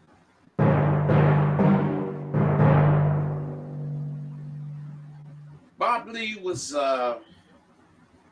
field secretary rather, for Black Panther Party. His primary responsibility was to organize on the north side, which included the Young Patriots, you know, as well as the Young Lords, you know.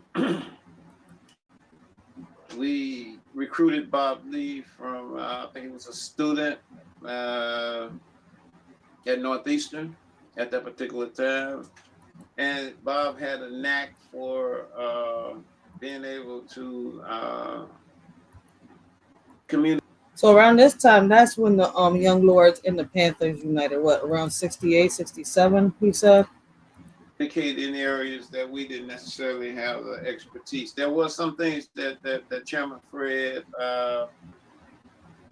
you know, did do, you know, with the Young Patriots, but it was basically at rallies, you know. Bob Lee was the primary focal point in terms of getting that together, you know.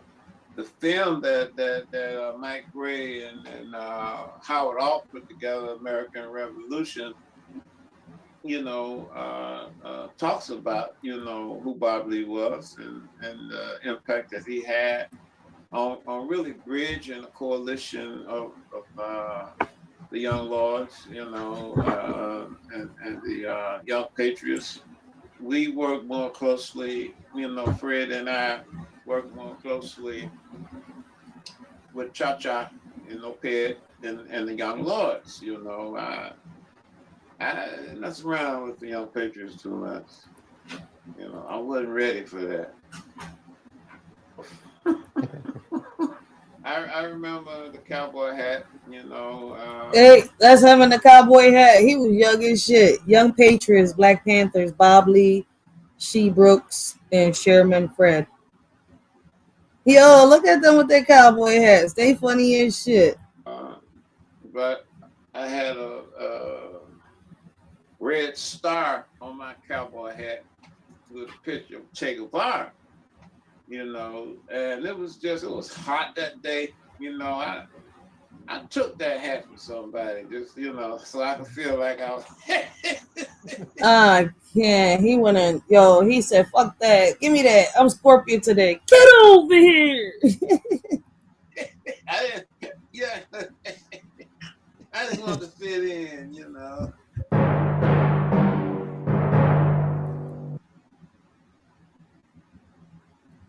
National struggle is a matter of class struggle. Mel C. Shun. I'm guessing this is an Asian bull, Chinese bull, Japanese bull, just by the name. But I like that little quote right there. There were poor and working class neighborhoods Who's throughout the this? city. This is Henry Poison Gavis, Illinois chapter of the Black Panthers. It was a surprise to find a poor pocket on the north side of poor whites. That was not a common piece of the puzzle.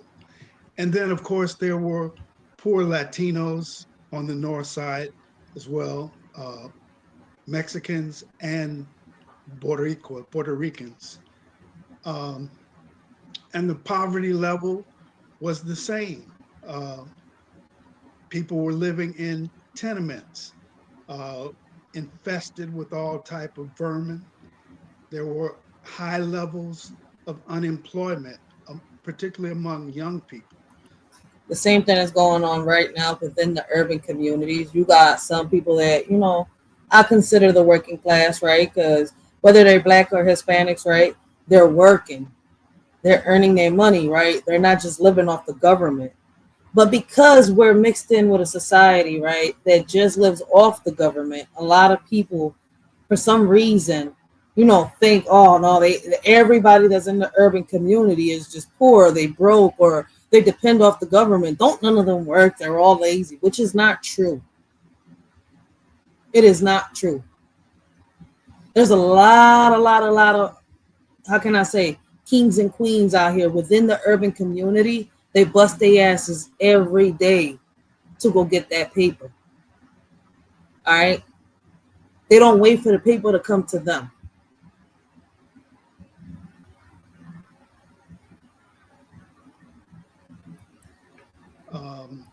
And then there was the issue of the constant repression by the Chicago police.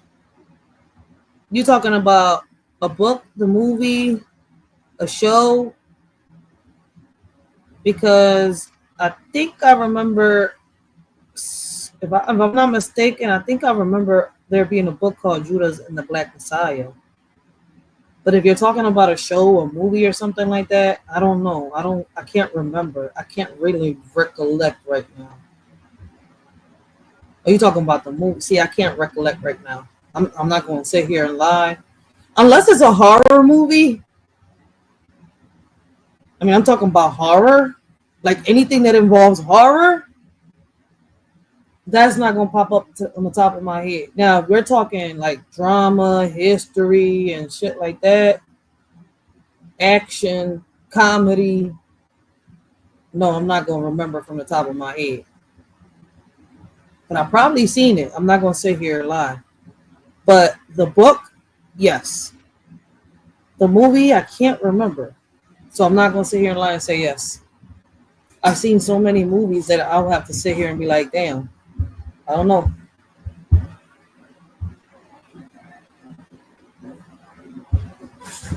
But the book, yes.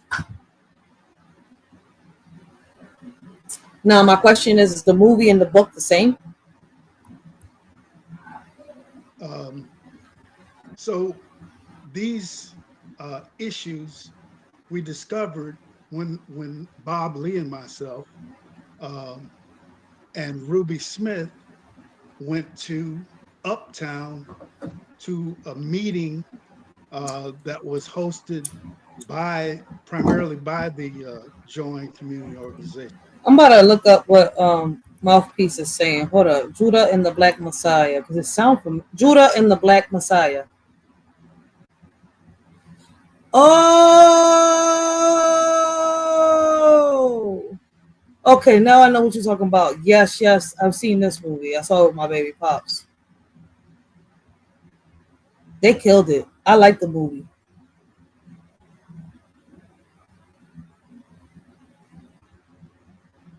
They killed it, especially when they put in there Lakeith Stanfield.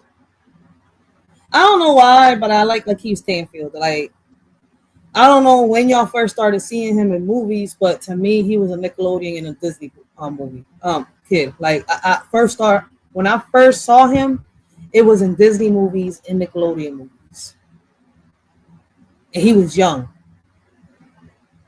I was like, look at him all grown up now doing all these movies. I think he even played a part in Get Out. But yeah, I seen this movie. They killed this shit, yo.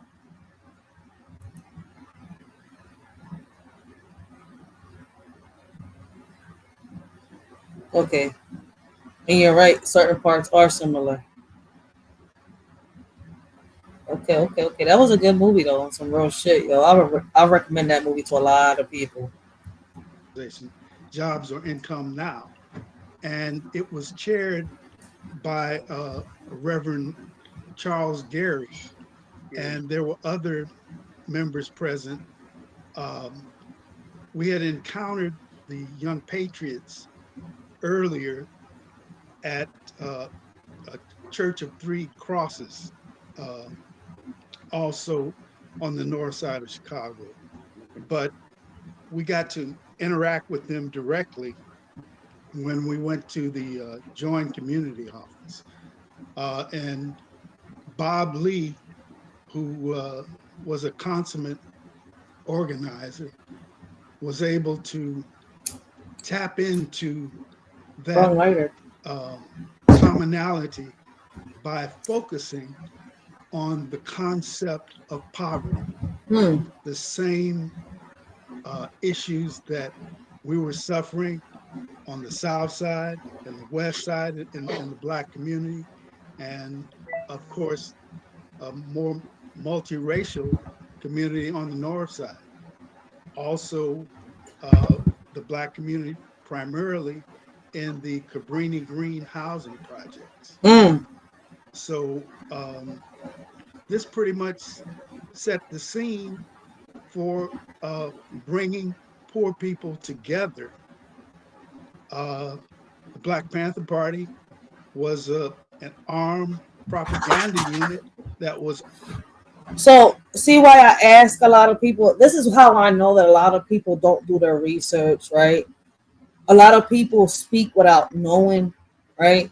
If at one point they was able to come together, right, and make it as far as we is now, what is the problem that we're having today? What are the issues that we're having today? We're letting the world divide us. Whatever it is that is trying to divide us, whether it is spiritually, right, or in this realm or from another realm, shit. The 1%ers, right? Listen, whatever it is, we're letting them. Because what people don't seem to realize is that no matter what color your skin is, we bleed red underneath. In the eyes of the world, we may seem apart, but deep down inside, we share the same heart. You may judge me by my outward view, but I know my worth and where I'm going to. Who am I? Who are you? Beneath the skin, we are one. No matter how you see me, our souls have just begun. Don't let appearances deceive your sight. I know my purpose, and I'll shine bright. Down in the surface, we both bleed red. No need for judgment or words left unsaid. I know who I am and where I stand tall.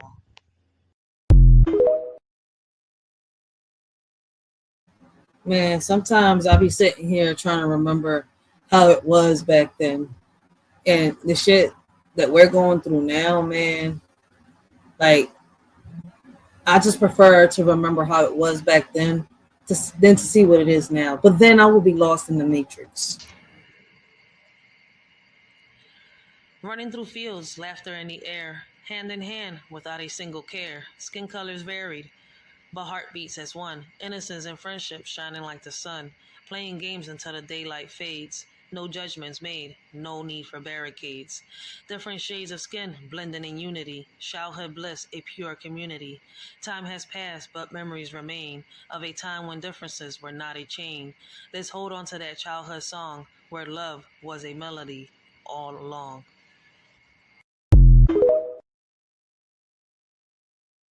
Shit, now we got motherfuckers falling. Listen, now we live in a society where motherfuckers just fall for the trap. In the trap, you'll get lost, thinking you the boss, not realizing that the streets are the game. Once you've come up, you should have got out, but you got greedy and lost your luck. In the cycle of crime and deceit, now your downfall is all but concrete. The streets don't forgive, they just take, leaving you broken, no escape. From the consequences of your actions in the trap, there are no fractions.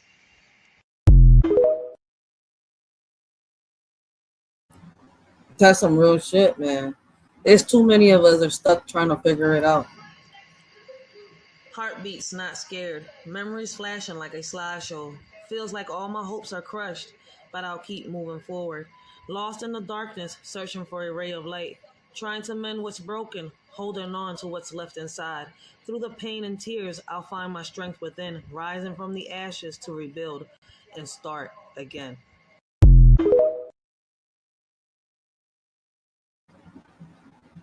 And we just got to learn how to let a lot of shit go, man, because on some real shit, right now, the way shit is, right, we just need to learn our laws and rights. In the land of the free, laws guide our way, but some turn a blind eye, letting warriors sway. Knowledge is power, in rights we find might. As civilians, it's crucial to stand up and fight.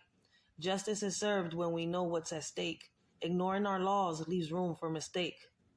Warriors defend us with all their might, but as civilians, we must also shine light. To uphold our freedom, to keep justice in sight, we must educate ourselves on what's wrong and what's right. Let's not sit idle while warriors bear the load. As civilians, let's rise and share the same code.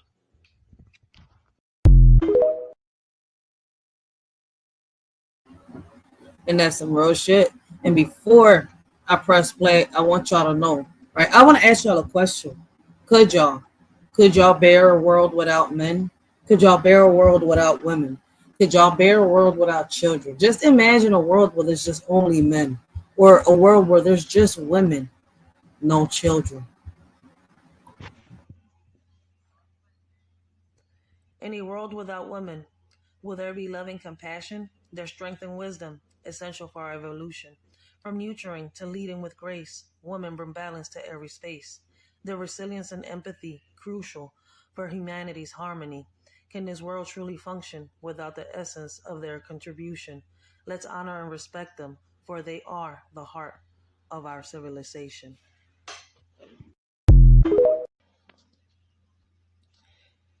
In a world without men, will we thrive or fall? Could we find balance, or will chaos call? Strength and power they bring, but also strive. Can this world function without them in our life? Leaders and workers, fathers and sons. Their absence may leave us all in the run, but empathy and grace can fill the void. Can this world function without men deployed? Yet women have risen strong and true, breaking barriers, making their debut. Together we stand, hand in hand. Can this world function without man's command?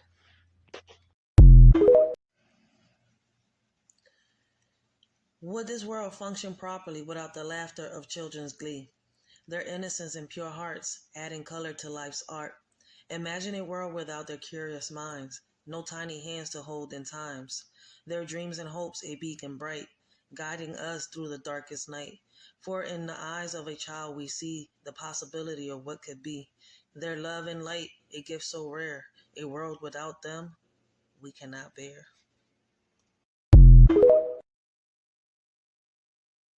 Some real shit right there, yo. Like, there's no other way, right? There's no better justice, right, that I could give this than some poetic justice. For real, guys.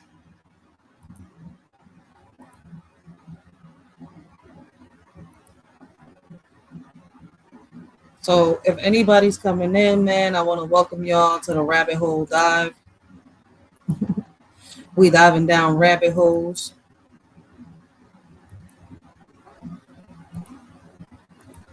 Organizing within the Black community, and basically we were able to introduce both the young patriots and the young lords to what we were doing, and they caught on quick.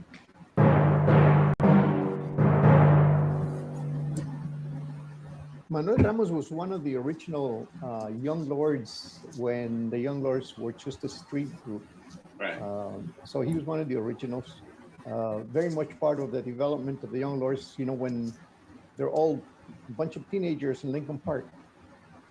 So that was, you said there were a bunch of teenagers in Lincoln Park? Oh. One of the things I can say about Manuel is he was one of the pillars of the organization, even as Warner he was Bros. beginning to become political. He didn't see the organization. What does Warner Bros. Got to do with the Black Panthers? Isn't Warner Bros. Like a Hollywood label or something like that? Become fully political because he was killed, but he was a pillar in the group. The Young Lords didn't really make the what we can call the political leap. The Young Lords. About 1968. It's 1968. All right, so around 67 and 68, that's when the Panthers and the Young Lords united. And it's still, you know, that Chairman Chacha had some problems convincing the members that was the way to go. This is Jose Chacha Jimenez, okay. Well, a lot of them just wanted to remain as it was, you know, they just wanted to remain a gang. But I think that the other significance in Manuel Ramos is that, unfortunately, his death was the one that pushed all of the members over the hump, and they decided, yes, you know, we need to become political.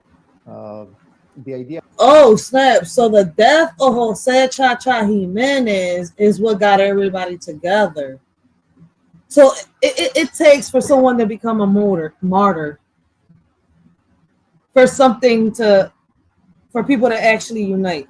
For example, like if it was a group of us together, a group of people together, like me, right? The Word, Mouthpiece, Commander, right? Gary Busted Down Brown, it's April Showers, Stoic, I mean, I could just keep going down on that. Perpetual, right? If it was a group of us together, right, and out of one of us, like for example, me, is unalive today, it is crazy that that's what it will take for the regular citizens, right, the world, and the group that is together, right, to come together and try to make a difference and fight for shit. Hey, we got to fight the politicians.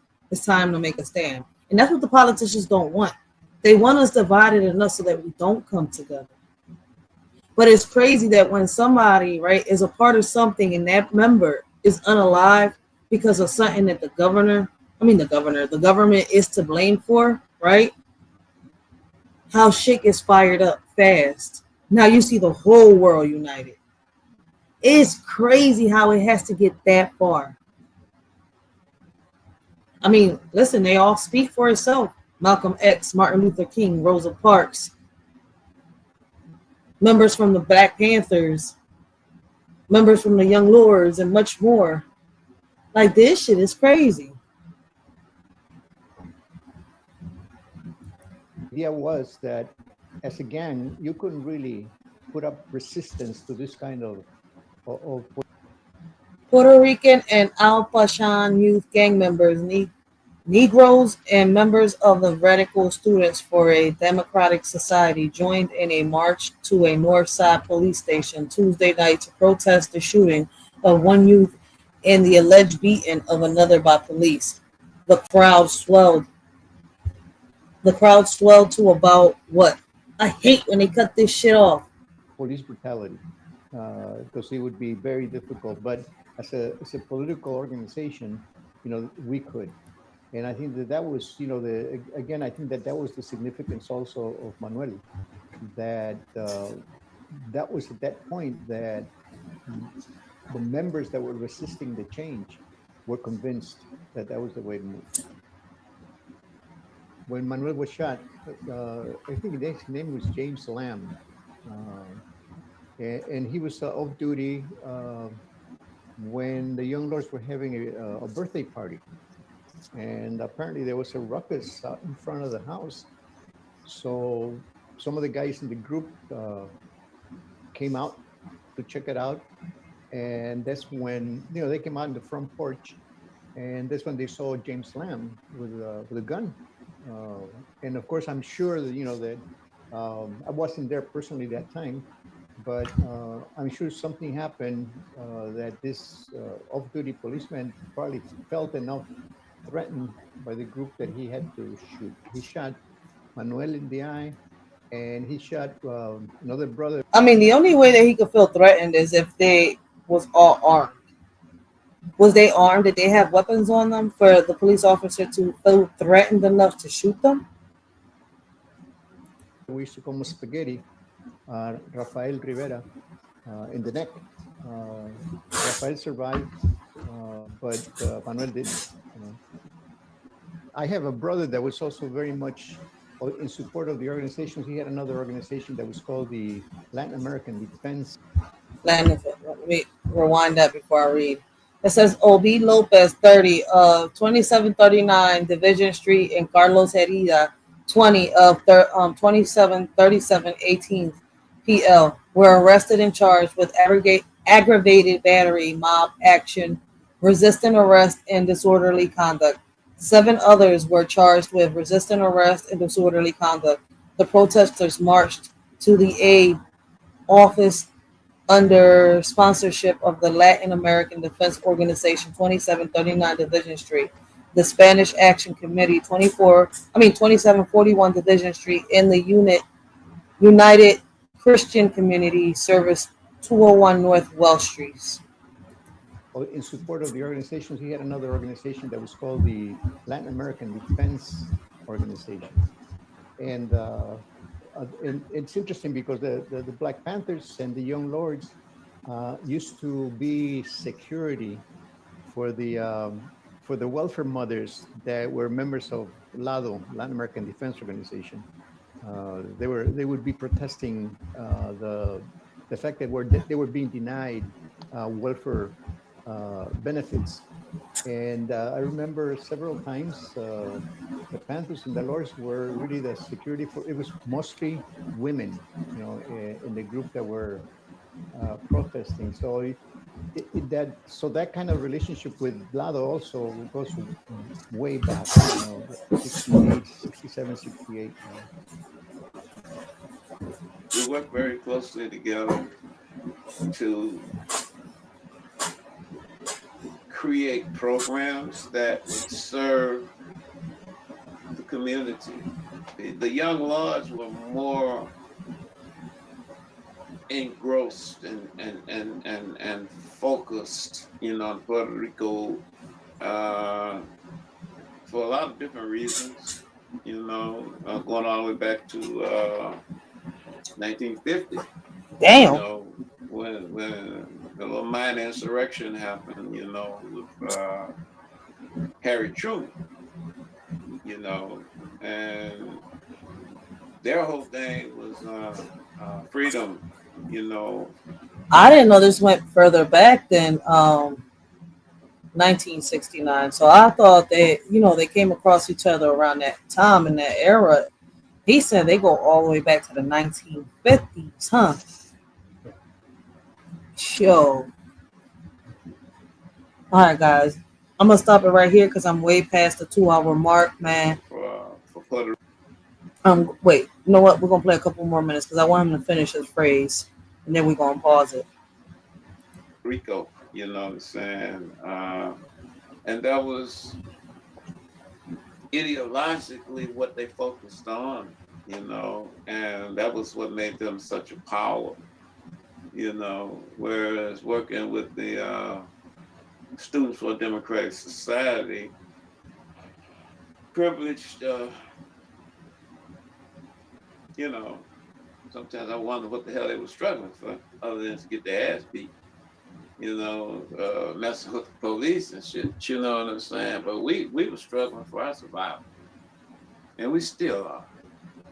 It's a protracted struggle, and I'm enjoying this opportunity to share information and knowledge so that people can understand the importance of coalitions, because we have to be together.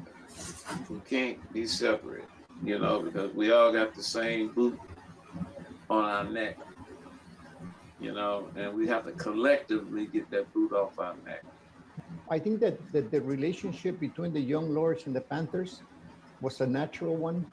And it was very strong because its membership was primarily from the neighborhood. It was street. So there was that kind of brotherhood already established. The other one was that we held a common ideology. We had a leftist, extreme leftist, radical ideology. And we were talking about self-determination for our communities, and so that also brought us even closer together, because we held the same, and holding the same ideology made us look at our conditions around us in the same way. So I think that helped a lot in terms of Che and Chairman Fred and Chacha and others, to come together and damn, I can't read that. The work to be really, really efficient. The same structure that the Panthers had, really, really efficient. Yeah, that newspaper is torn, is yellow. This John is vintage right here. This one right here, shit. You can tell they took a picture of it. The same structure that the Panthers had, we had. It was identical. We also, of course, if we fashioned it after the Panthers, we also had to go look at the 10-point program. The what? And we just made some changes so that they would coincide with, in this case, with the Puerto Rican community and with the Latino community. We had the basic principles as the Panthers. The right to the right education, the right to health, the housing, things like that. So yeah, we fashioned ourselves after the Panthers. They were our model. One of the Panthers said that the Young Lords also tested their community for sickle cell. No, we didn't get that far. Okay. We didn't get that far. Our clinic was it was a walk-in clinic, So and it was primarily primary care. That's what it was. But we of course, yeah, we talked about the going out to do TB testing and sickle cell, but that was that was mostly left on the board. I think that the in time and the work that Bobby Lee did was also help the young patriots also begin to look at their conditions through the same eyeglass. Saying, look, you're going through the same thing. You're living in slums in Uptown. It's the same thing. It's in the West Side. The same thing in Humboldt Park. I see why they call it the rainbow colorway. I was just saying the word right earlier, and right now I'm stuttering like a mofo. Coalition. What the hell, Ray? You know what? Don't even try it. Right now, you stuttering like a mofo. Get it together. Then get back to it. I apologize, guys. I think it's the heat getting to me, man. It's frying some of my brain cells, all right?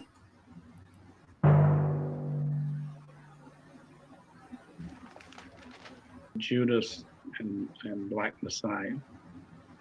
Grossly. Okay, so we're going to pause it right here. Oh, shit. They're going to bring up the Judas and Black Messiah. You know what? I'm going to let this play. Just because Mouthpiece had just brought this up a minute ago. That is crazy. And Black Messiah. Grossly misrepresented. That's a hell of a coinky dinky, yo. You were just talking about Judith and the Black Messiah, yo, and they about to talk about it. Ain't there some shit? You seen this video, Mouthpiece? I think you have. the Young Patriots. Fred Hampton never came into Uptown, and that scene never happened. And nobody ever yelled at the Black Panthers, you know. And so we never had a flag like that hanging up on the wall, you know, that kind of thing. So, you know. I just noticed, all right, each one of these men belong to an organization that united. All right, so you got members of the Black Panthers, members of the Young Lords, and now members of the Young Patriots. Okay, so that's 3 different groups they got together. I see why they call it the Rainbow Coalition. Okay, You okay. know, I don't know where they got their information, but it certainly wasn't from the Young Patriots. The Young Patriots were started in a very oppressed community on the north side of Chicago called Uptown. Actually at one time, Uptown was was very wealthy at one time. But also white Panthers? Time went on, Wait, what? Mouthpiece said they were also white Panthers. Wait. Hold up. Man, everybody know a shorty everybody knows a shorty dives down rabbit holes. Let's see. Wait, did white Panthers exist? Damn, Google didn't even get that. Hold on, let me say it again. Did white Panthers exist?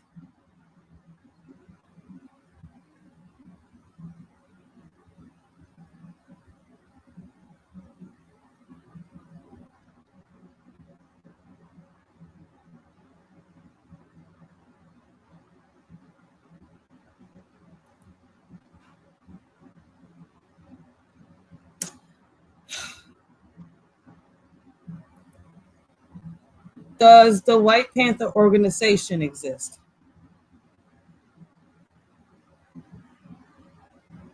Oh shit, they do. They were the anti-racist political collective founded in November 1968 by Pun Piamandan, whoever the fuck that is. His mama know how to say his name right, because I can't.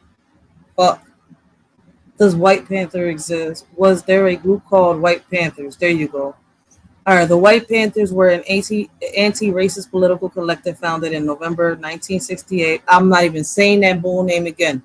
Lenny Sinclair and John Sinclair. It was started in response to an interview where Huey P. Newton, co-founder of the Black Panthers Party, was asked what white people could do to support the Black Panthers. What the hell?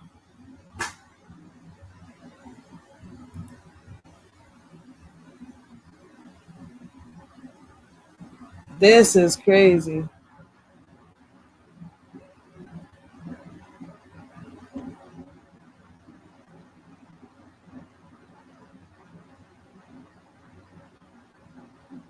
Yo, I can't. All right, so there was a group called the White Panthers. I never heard about them. Shout out to Mouthpiece. You know, I learned something new today. I never heard of the White Panthers. This is the first time. And when you type down White Panthers, you have to be specific. All right. So, like, was there a group called the White Panthers? Is how you're gonna have to filter this, John. All right.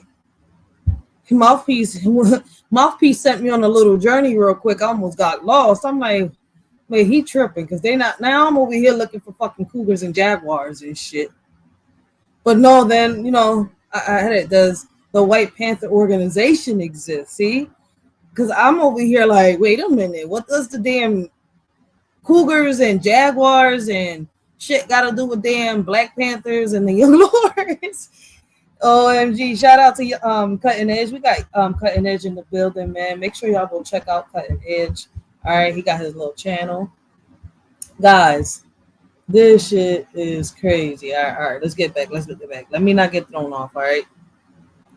And after, you know, World War II, there was a big exodus to the suburbs because they were being developed out there and were sort of cycling off a lot of the people. Any poor community in Chicago, as you might know, was oppressed, and it was extremely oppressed by brutally oppressed by Mayor Daley, who came up through a gang and knew. Why the fuck is they dressed like that? Would only identify with white people. He was pretty much a white. Yo, am I tripping? Like, did these motherfuckers get lost at sea? Why is this bull, like, does he think he Ariel's father? Under the sea. Where the fuck Sebastian and Flounder at? I can't. White supremacist. People were living in outlandish conditions. You know, Uptown became known as Hillbilly Harlem. Hillbilly Harlem. Articles came out in the newspaper, condemning the hillbillies, saying they were coming in like a swarm of locusts taking over, were incestuous, nasty, fighters, drunks, and you better watch your daughters around them. And this is the way that we were treated. And the cops themselves. Okay, so their organization was considered the Hillbillies. The way they make hillbillies look in the movies is crazy.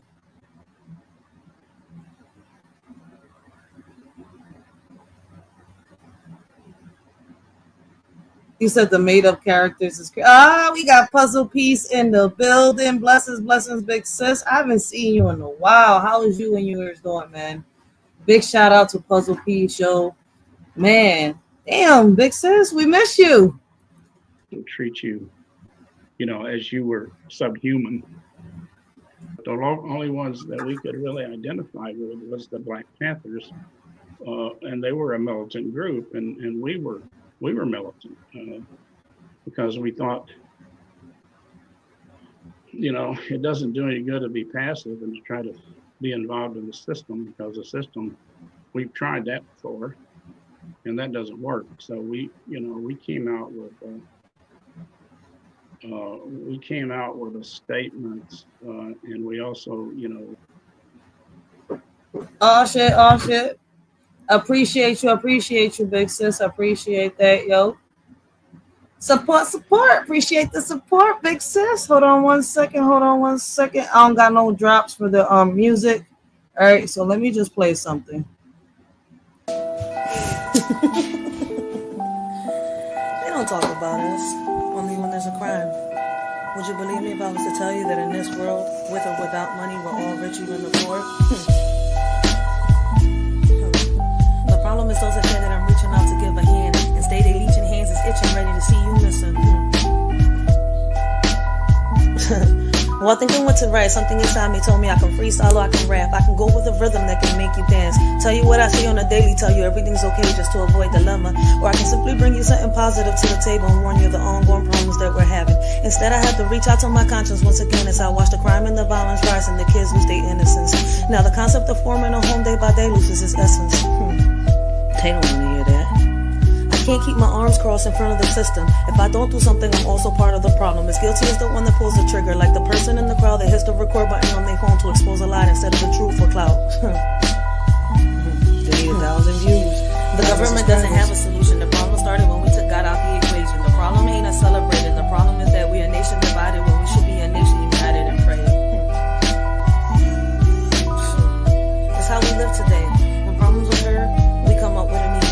Laugh a little, move on with no care in the world, as if it ain't even a thing in this world. If it's like this today, I don't want to see the future. Because nowadays, they'll make a meme out of a person that can't even see the day of light no more. What makes you think they care? They can't even break bread at the table. I don't know how you want to be rappers and lyricists can go on with life, living on an illusion with nothing good to write. Talking about killing someone, selling drugs with pride, until the scripts are flipped and it's someone you love dies. Right? This ain't solved by activating the National Guards and going behind bars. This is deep, this is me and you. And they say as time passed by, we'll heal everything. Shit, you know these scars? I seen time flash by and never felt it. You get me on standby, ready to kill everything. Alone in the mirror looking at myself, say, girl, you're everything. You don't need for anything, shorty. So unless you walk a mile in my shoes, don't say anything. Just take a minute and listen so you can consume everything. Me and you are not the same, so make sure you look both ways when you cross me, and that's on everything. Big shout out to Puzzle Pieces, yo. I appreciate the support. Yes, I know, right? I didn't listen. It took me a little minute, but Word and Nate the Great convinced me. So I just hit it. I accepted it. We monetized. We're gonna see how it works out. As long as they don't censor me and YouTube good. But yeah, man, I finally did it. It took a little bit, but you know, I was hesitating for a minute, like I did on the first page. But I was like, hey, let's give it a try. Let's see how this goes. And if this works well, we'll bring back the games and stuff like that, and I can start giving back to the people like we used to. Shit, I used to do that drawn out of the pocket. This time, I'm gonna do it with YouTube's help. But you know, let's continue, man. I appreciate you, big sis. Thank you so much for the support, man. All right, guys, we're gonna pause this right here, right? And we're gonna get back to that on part 2. Now, right, as y'all can see, there was a point in time the Panthers, the Young Lords, right, got together, right? They got a whole bunch of other organizations together, right? And you know, boom, the Rainbow Coalition got started, right? If at one point they was able to get along with each other, right, and you know, figure ways on how to, you know, fight the system back, what in the world is going on right now? What in the world is going on with us now that it's to the point like we're falling for the trap? All right, it's crazy that stuff that I come on here that I hear people say, right?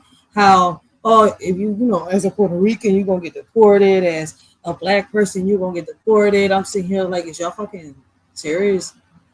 Like, you got people online, like you hear people, right? But I mean, they making it seem like sometimes I feel like this is just something that's been planted. I feel like all these people that we see on social media all work for the CIA, for the fucking FBI.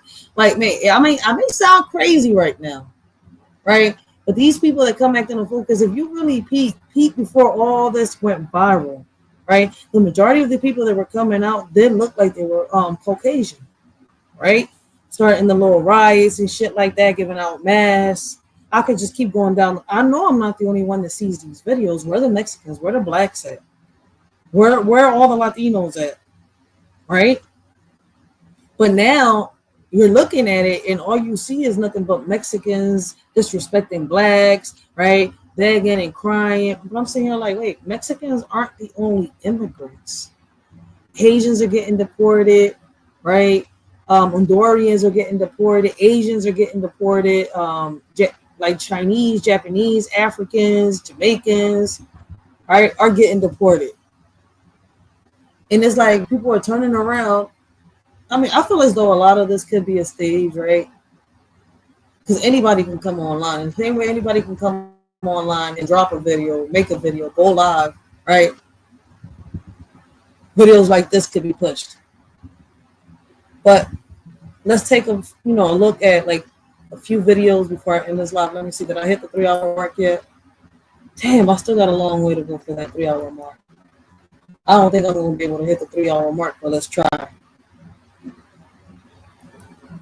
And at the BLM protest, everybody was popping out. Every celebrity, YG, the Ball brothers, everybody was popping out. Where's that now? Where are the celebrities now? Where are they protesting now? Where are the teams now? Why is nobody speaking up? Even Kendrick Lamar made a song. Lil Baby made a song. But where's everybody now? I beg your pardon. Hey. I beg your pardon. They're gonna use Umar right in them. I beg your pardon. I beg your pardon. I beg your pardon. Maybe 3 times saying it like Umar will wake people up on some abracadabra. Your wish is fulfilled. Where's J-Lo? Where's Bad Bunny? Where's Maluma? Where's Shakira? Well, J-Lo's not on the block. Bad Bunny getting his nails done, trying to figure out what color he wants them. Shakira shaking her hips somewhere. You want me to keep going? Talk to your own people, because J-Lo was just up. I mean, Bad Bunny and J-Lo are Puerto Rican. They can't get deported. On the pulpit at the inauguration doing this. I know that. And that wasn't just weeks ago. When did you upload this? You uploaded this on the 12th? What didn't she come up when Kamala did this? This was around when Kamala, this was before Trump became, yeah, this was way more than, this was months ago. Yeah, don't confuse me, dude.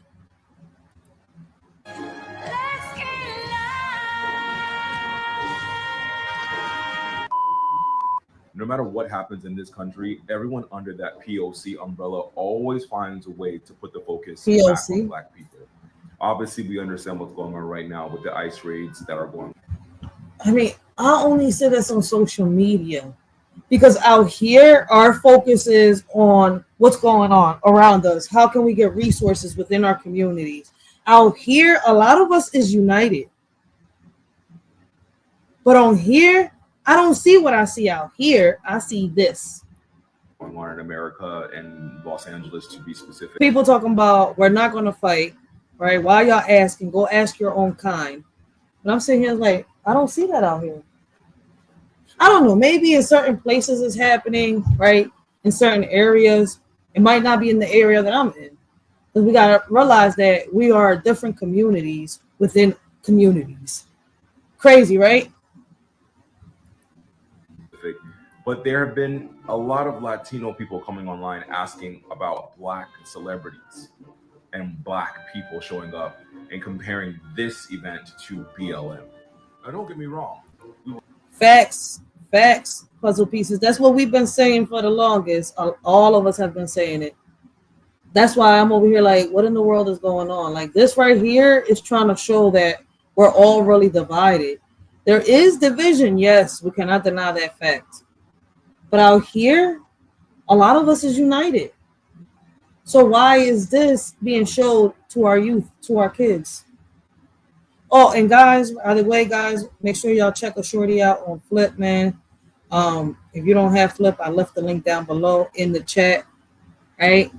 Go check a shorty out on Flip, right? I'm also uploading my content on Flip, all right? So if you don't have a Flip, check it out. If you're interested, if you're not, hey, listen, that's just another way to support a shorty. I'm just letting y'all know. I will be leaving the link in my community wall as soon as I get a chance. But I left the link down below. All right, all my TikTok videos will be uploaded on Flip.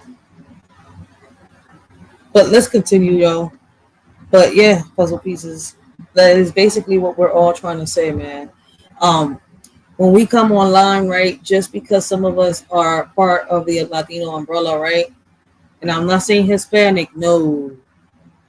It's the Latino umbrella, right?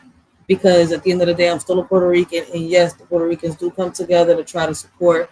And yes, there are, racist Puerto Ricans out there. But there are a lot of Puerto Ricans that are out here coming together trying to support the Puerto Rican community, the Black community, right? And a lot of communities out here. All right. So it's crazy how online, right, things be said that are not really true, right? And it's misinformation in reality. That's what's crazy. Like people want to go by something they read by, either a Harvard University or some type of college, right? Which at the end of the day, they're just studying and experimenting still. They don't even got the full analytics or statistics of something yet. How can you unless you've surveyed everybody? We were home during the pandemic. People had no jobs. People weren't in the office. And yes, Black people, Black celebrities, Black businessmen showed up for Black people. Corporations and teams that had Black people on them showed up for their Black constituents and their Black workers. As it currently stands as demographic, there are more Latinos in America than there are Black people. And half of that population voted for what's going on right now. Speak to your own population. Stand up for yourself with each other. Talk internally about how you're so disjointed between the Central and South Americans and the Caribbean people and the East Coast. Talk to each other. Why are you looking for Black people to put you guys on a pedestal and go fight for you when this is also your fight primarily? See, what's crazy is this message should go out to the illegal immigrants, right, that are doing the begging and the asking. The illegal immigrants that somehow voted, which I'm trying to figure out how you vote if you're not a citizen. This message should go to them. Because the legal immigrants that I know that are around me are not doing this and are not saying this.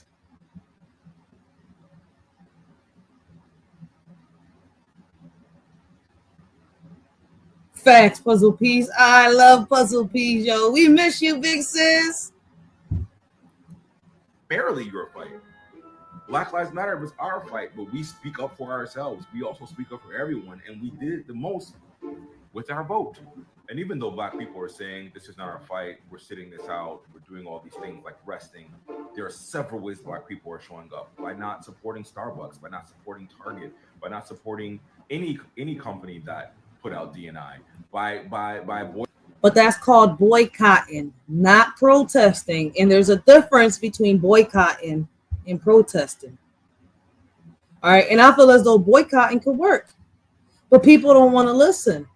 Oh, I can't go without a job. Well, listen, if you boycott these places, do not spend your money in these places, right? Boycott, do not spend, right? All of us united in the front line, standing 10 toes down on what we said, we might get some shit done. But motherfuckers want to protest. Fuck the protesting, because protesting leads to rioting.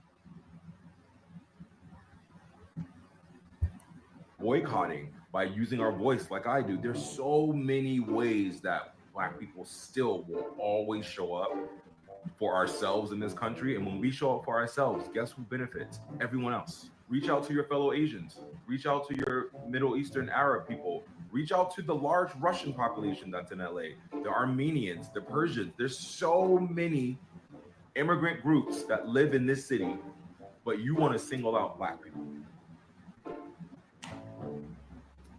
Can't win them all. Ciao. You know what's crazy to me, bro, is when they have a BLM It should be crazy. And it's crazy because you only see this on social media. And I've been trying to figure out, like, where is all this stuff really happening in? And before you make a video trying to demonize Black folks for saying they're not doing shit because things were done when it mattered in that voting booth in November, I want you to make a video and I want you to call out Latinas for Trump. Who? And I want you to call out That's what I was just saying. Mexicans for Trump. That's what I was and just I want saying. you to call out Cubans for Trump. And I want you to rally everybody else who voted for their own demise while me and mine was in the booth to call them out. Don't worry about us. We're well aware that this is affecting us, which is so funny because the last 6 months he's been doing everything to target Black folks, and they can't seem to figure out why we haven't wowed out yet. That's what's real. Y'all quick to want somebody to come out to the front lines for y'all, but when was the last time you saw what was happening that directly affects us, and y'all was like, you know what? We in there. Yeah. You know what the problem is, Shorty? The problem is, right, people have not figured out that all of this is part of the plan. All right. Now, if we all sit here and jump this little fight, right, what do y'all think is going to happen? They're going to hit us with a martial law. That's what they want to happen.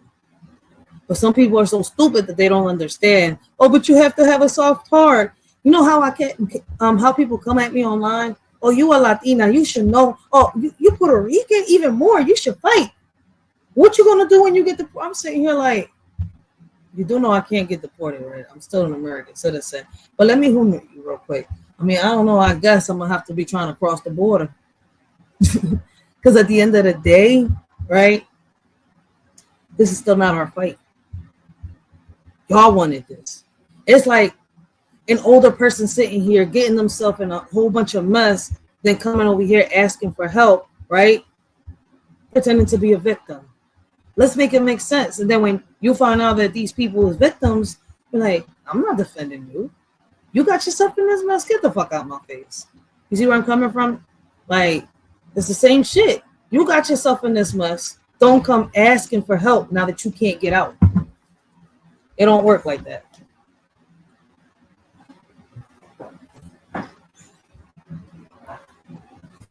We had the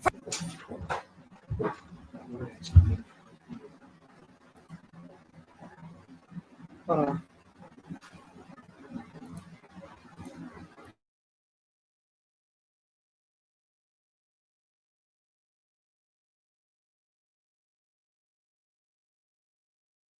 press the police right up. He's working. We had to press the police right up. He's working. He's working. Leave him alone. Stop being racist. Stop being racist. Shout out to Easy Did It, yo. Racist. Welcome, welcome, blessings. Easy Did It. Leave him alone. Leave him alone. Leave him alone. Leave him alone. Now this I believe, because this I've seen it even here with them our own hoods. We've argued and we fought about this shit. That's why, yo, like the last few times we've had cops around here, man, and the black cops and the Hispanic cops come out and they stand up for the community. I'm like, oh yeah, I know you from the hood. I know you from around here, because listen, nothing towards the white people. All right, there's a lot of white people within my community, right, that are cool, right, that we get along with. But even they say that's a white fucking prick. All right, we got a lot of white officers that are not from our fucking community that don't give a fuck, and they come in this bitch with fucking attitudes and shit. Then they be having motherfuckers chopped, and they get mad because people is fed up and they decide to say something back. Oh God, enjoy.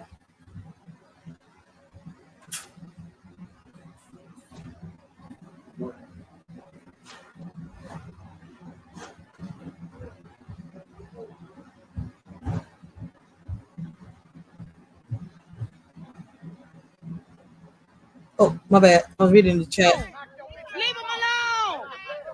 Leave him alone. Leave him alone. Stop harassing us. Stop harassing us in our community. Stop harassing us. These are my nephews. Stop harassing us. These are my nephews, okay? They work for the company, okay? Work for this parking lot and for Metro. And mind y'all, these are Hispanic cops. This is the crazy thing. Hispanic cops. Bro, what y'all doing? My bad. I'm being disrespectful. These are Latino cops. Officer Garza, Officer Mata, Officer Garza. They come in our community and they harass us. They harass us in our community. This is what they do. Harass the Hispanics. This I believe because I've seen. Why you hop out the car and harass him? Why did you get out the car and harass him? Stop harassing the Hispanics. Stop harassing us. Harass the Hispanics. Harass the Hispanics. I'm dead. Harass the Hispanics. There's too much going on in this world with fucking bitches. We had to press the police right up.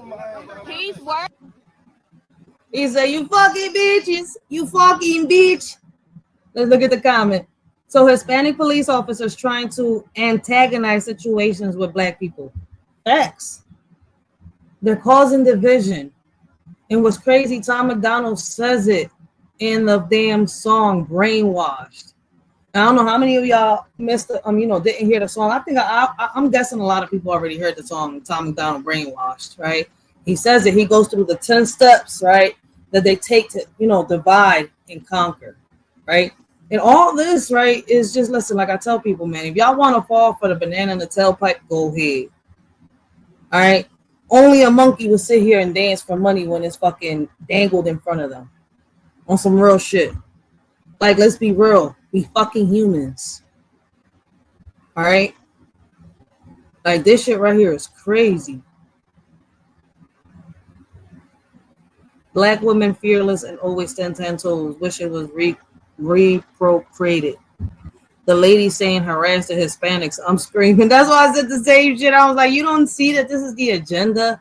They're trying. Listen, They're trying hard as shit. It doesn't matter what president you vote for. Man, this is why I gotta give a shout out to Tyron Motif, right? Because he asked one of his subscribers a question, right? And I'm not sure if it was to all the subscribers or just one, right? But I know that he said, right, don't ask me about who I'm voting for, right? Talk to me about how we can get rid of the electoral votes. How can we? He made a good question. How can we get rid of the electoral votes? Right? Because their votes overpower us. Our votes should not be overpowered by them, but it is. How can we get rid of it? How can we look in between all these laws, all these rights and everything like that's written within these books, right? What is the loophole to get rid of that electoral vote?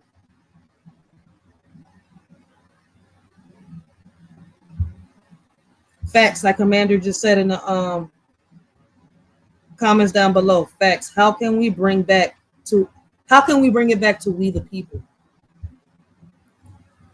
Latinos are inherently racist. I can't believe I'm having this conversation again, but I just seen a video of a Cuban girl who is, might I add, white passing as all hell. And yes, I said Cuban, so it's pretty self-explanatory as to why she thinks the way she does, because Cubans are one of the worst. And this is coming from a Latina, so I'm gonna yap and talk my shit, okay? The fact that she thought it was cool to literally broadcast that she says the N-word and she doesn't see the issue with it and that you guys are just crybabies is...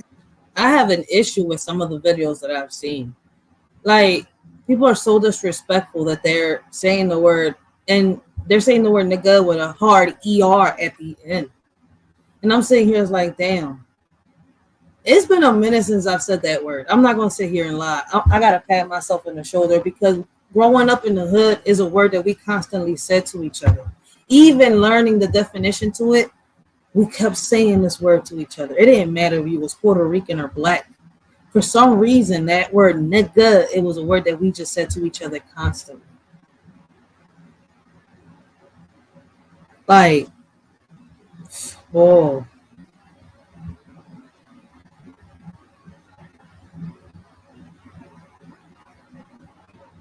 Let's see. Who owns the Republican and Democrat Party?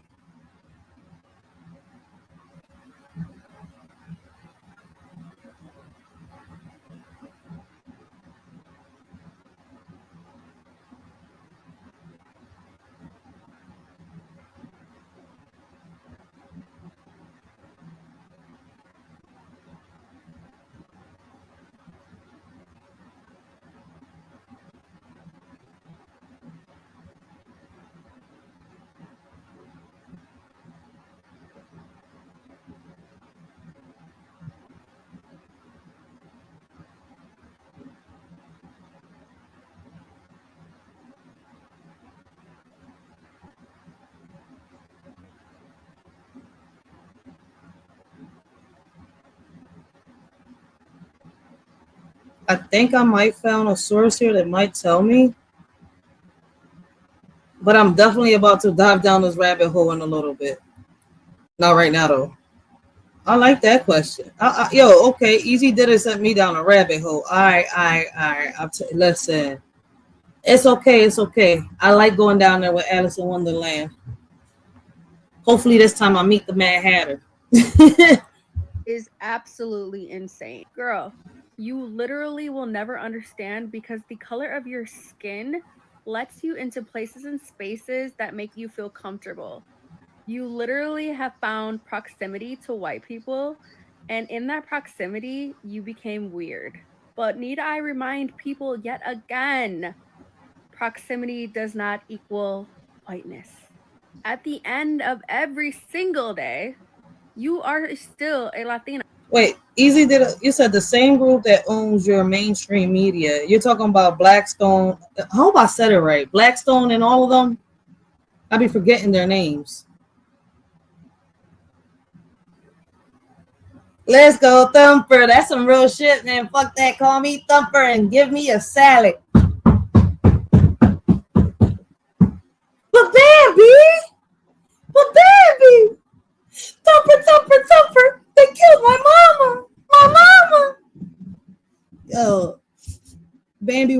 my favorite movie? Thumper! Thumper was my favorite character. I love me Thumper. I need me some Cookie Monster pajamas and some Thumper pajamas. Now, my baby daddy is about to go on a mission to find me some Thumper pajamas. I'm sending that nigga on a mission. Woo. See, Ray? Why you say? Let's go. Even if it doesn't really show. And at the end of every day, they think they should deport you. But you feel like because you came here legally, like, let's not use that word too loosely, that you're one of the privileged ones.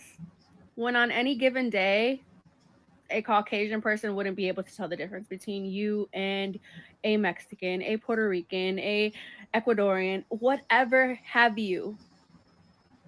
We are one and the same. But you found this new proximity that makes you feel like you are not. And it's honestly just gross. It's really, really gross. And doing it for clicks and views and just being an overall moron in your stance is just weird. But once again, Cuban from Florida.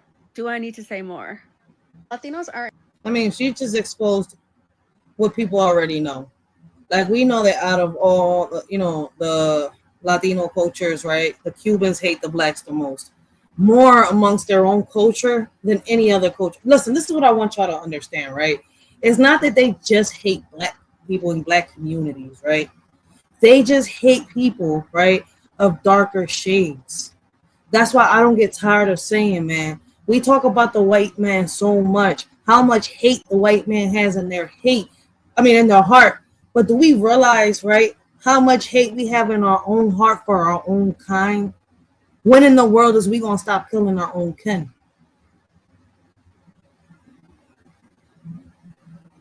Let me tell y'all that, listen, at the end of the day, through my veins, right, like I keep saying, African, 60% of that DNA runs through it. Then a little bit of European, a little bit of Irish, a little bit of Cuban, a little bit of Colombian in there. All right. I got Haitian, I got Jamaican, and I got African DNA running through my damn veins. The same way that I got more DNA running through my fucking veins. All right.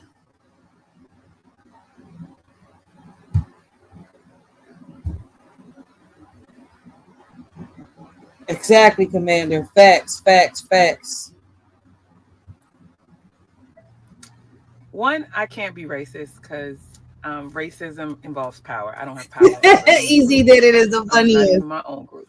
So I can't be remember. racist. If anything, I could be prejudiced, but that's still not it. It's funny that you guys say we're grouping all Latinos together while you all simultaneously say black people.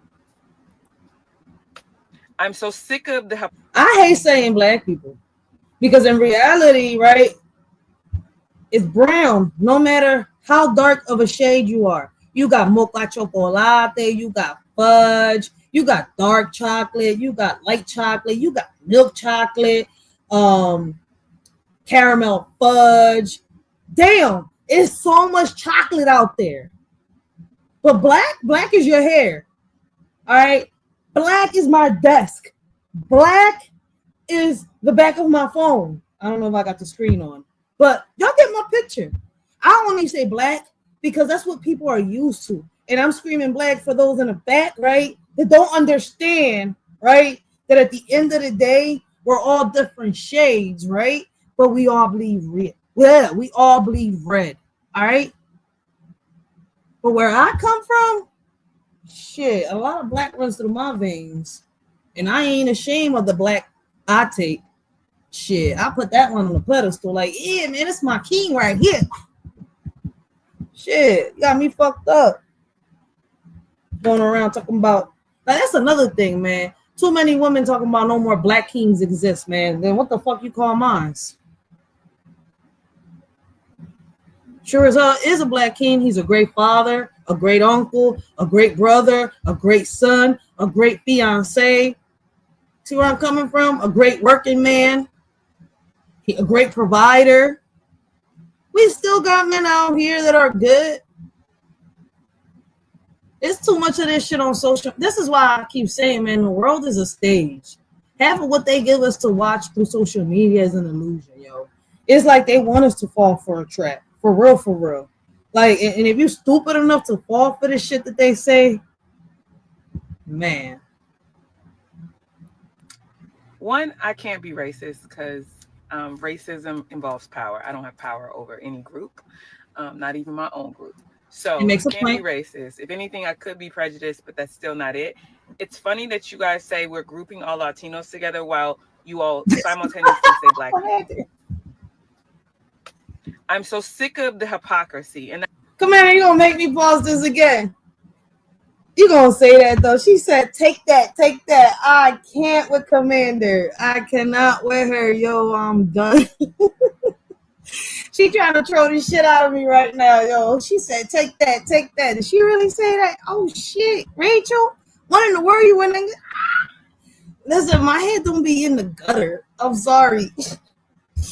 Well, fuck, I can't believe she bought the ditty on me. Like, shit. She said, take that.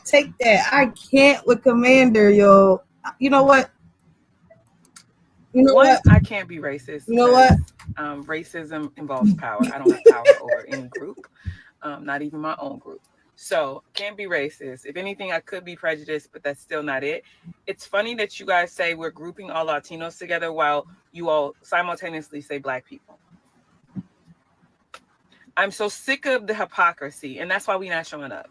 That's why we don't want to do that. The undocumented, one, we're not in that group.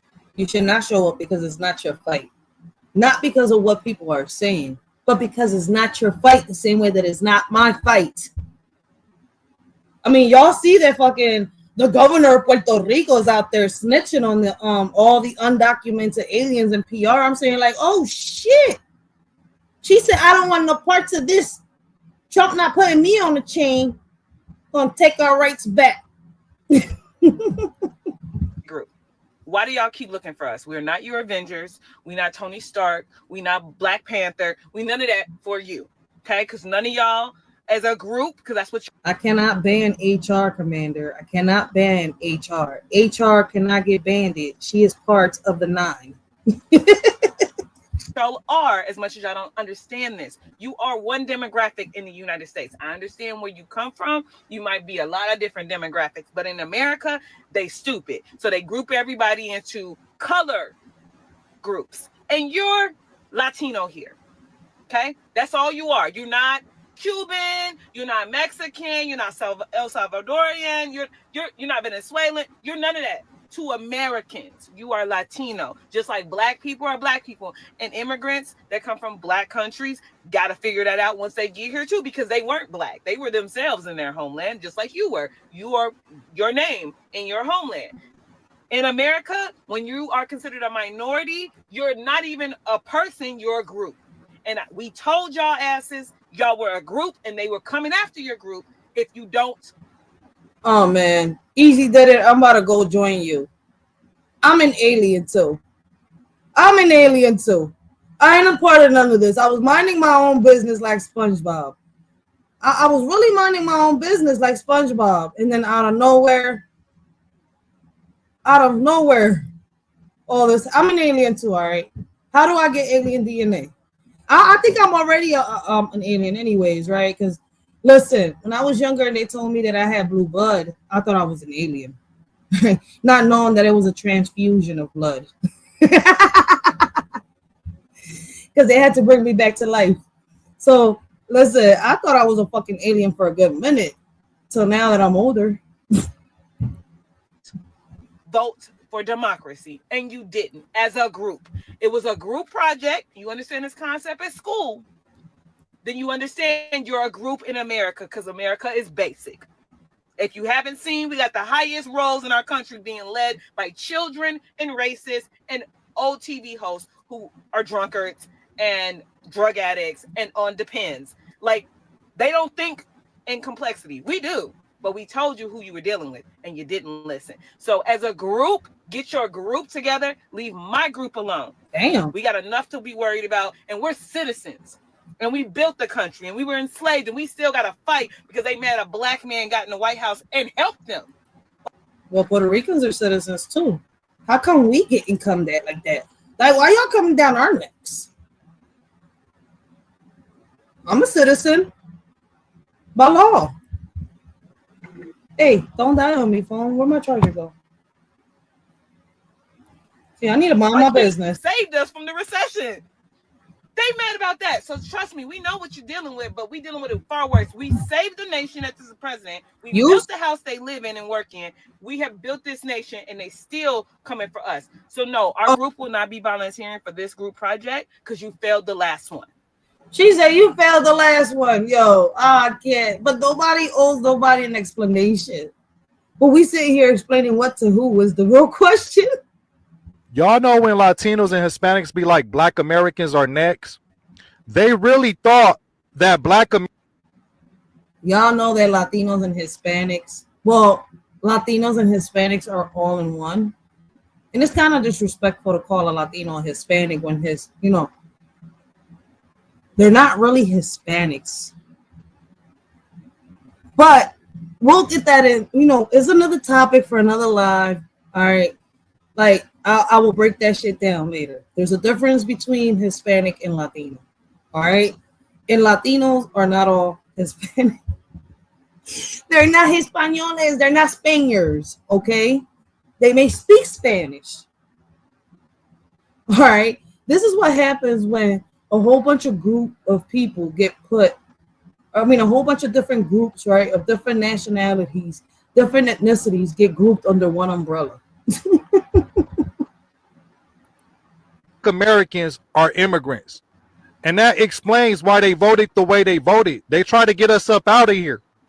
But I got to say to the Latino community, not only did your ESL classes, but the American educational system failed you tremendously, because Black Americans are not immigrants and we're not going anywhere. And this is how ill-informed they are. They really think because they're in the middle between Black and white that they're white adjacent, when that's far from the truth. It's only 3 categories that's broken down in this country. You have white Americans, you have non-whites, and you have Black Americans. The people in the middle, y'all just extras in this movie. The main characters are the white Americans and the Black Americans, and sometimes the Native Americans make a guest appearance. This country spent and sometimes the Native Americans making a special guest appearance. Like, motherfucker, is you breaking down a fucking cowboy movie right now? Wait a minute. Are you from Cali too? Too much money, trillions of dollars, in painting Black people as the bad guys. That's the default to even get rid of Black Americans, as sad as that may sound. And you know who's catching on quick, who's learning the game real quick? Ooh. Africans and Caribbeans. Oh, that's why they're cosplaying as Black Africans and Caribbeans. Well, Africans come from the Caribbeans. I can't. Either I gotta go back to school or I re-educated myself in a fucked up way. I think I had my head. No, man, fuck that. This heat fucked my brain cells up. It fried my brain cells. I think I'm in a whole nother. I transitioned. I'm not on Earth. Am I real? I think I'm a fucking avatar. Americans. They're not cosplaying as Black Americans to trick us Black Americans. They're doing it to trick white Americans because they don't want to be deported. Y'all know when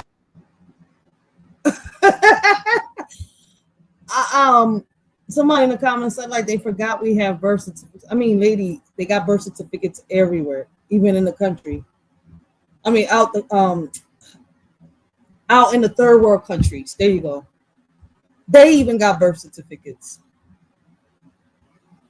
Am I real? I ain't even finished my Dutch yet. La única comunidad que nos va a sacar de este hueco se llaman los negros 100%. americanos. 100%. African American community is the only community that has the power in this country to change anything. They are She the ain't only lying. with the experience of civil matter. They are the only one que tenían el esclavo ahí mismitico. They are the only one that are not going to get deported anywhere. And you cannot put them all. That's true. That's true. They're the only ones that got the power, but you can't forget right? Why are we turning this into race? I mean, I can sit here and say as a Puerto Rican, I can't get deported, but you as a Cuban can. But she's speaking facts. Black Americans do got more power. But here's the thing, right? When the Young Lords and the Black Panthers got together, it showed the power that Puerto Ricans and blacks got when they're united.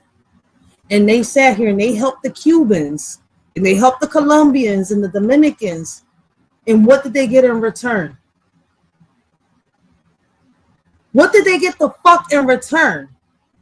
And I'm not trying to come at anybody. This is not to bash, but I want to add a little bit to the history. All right? Because I'm proud of who I am.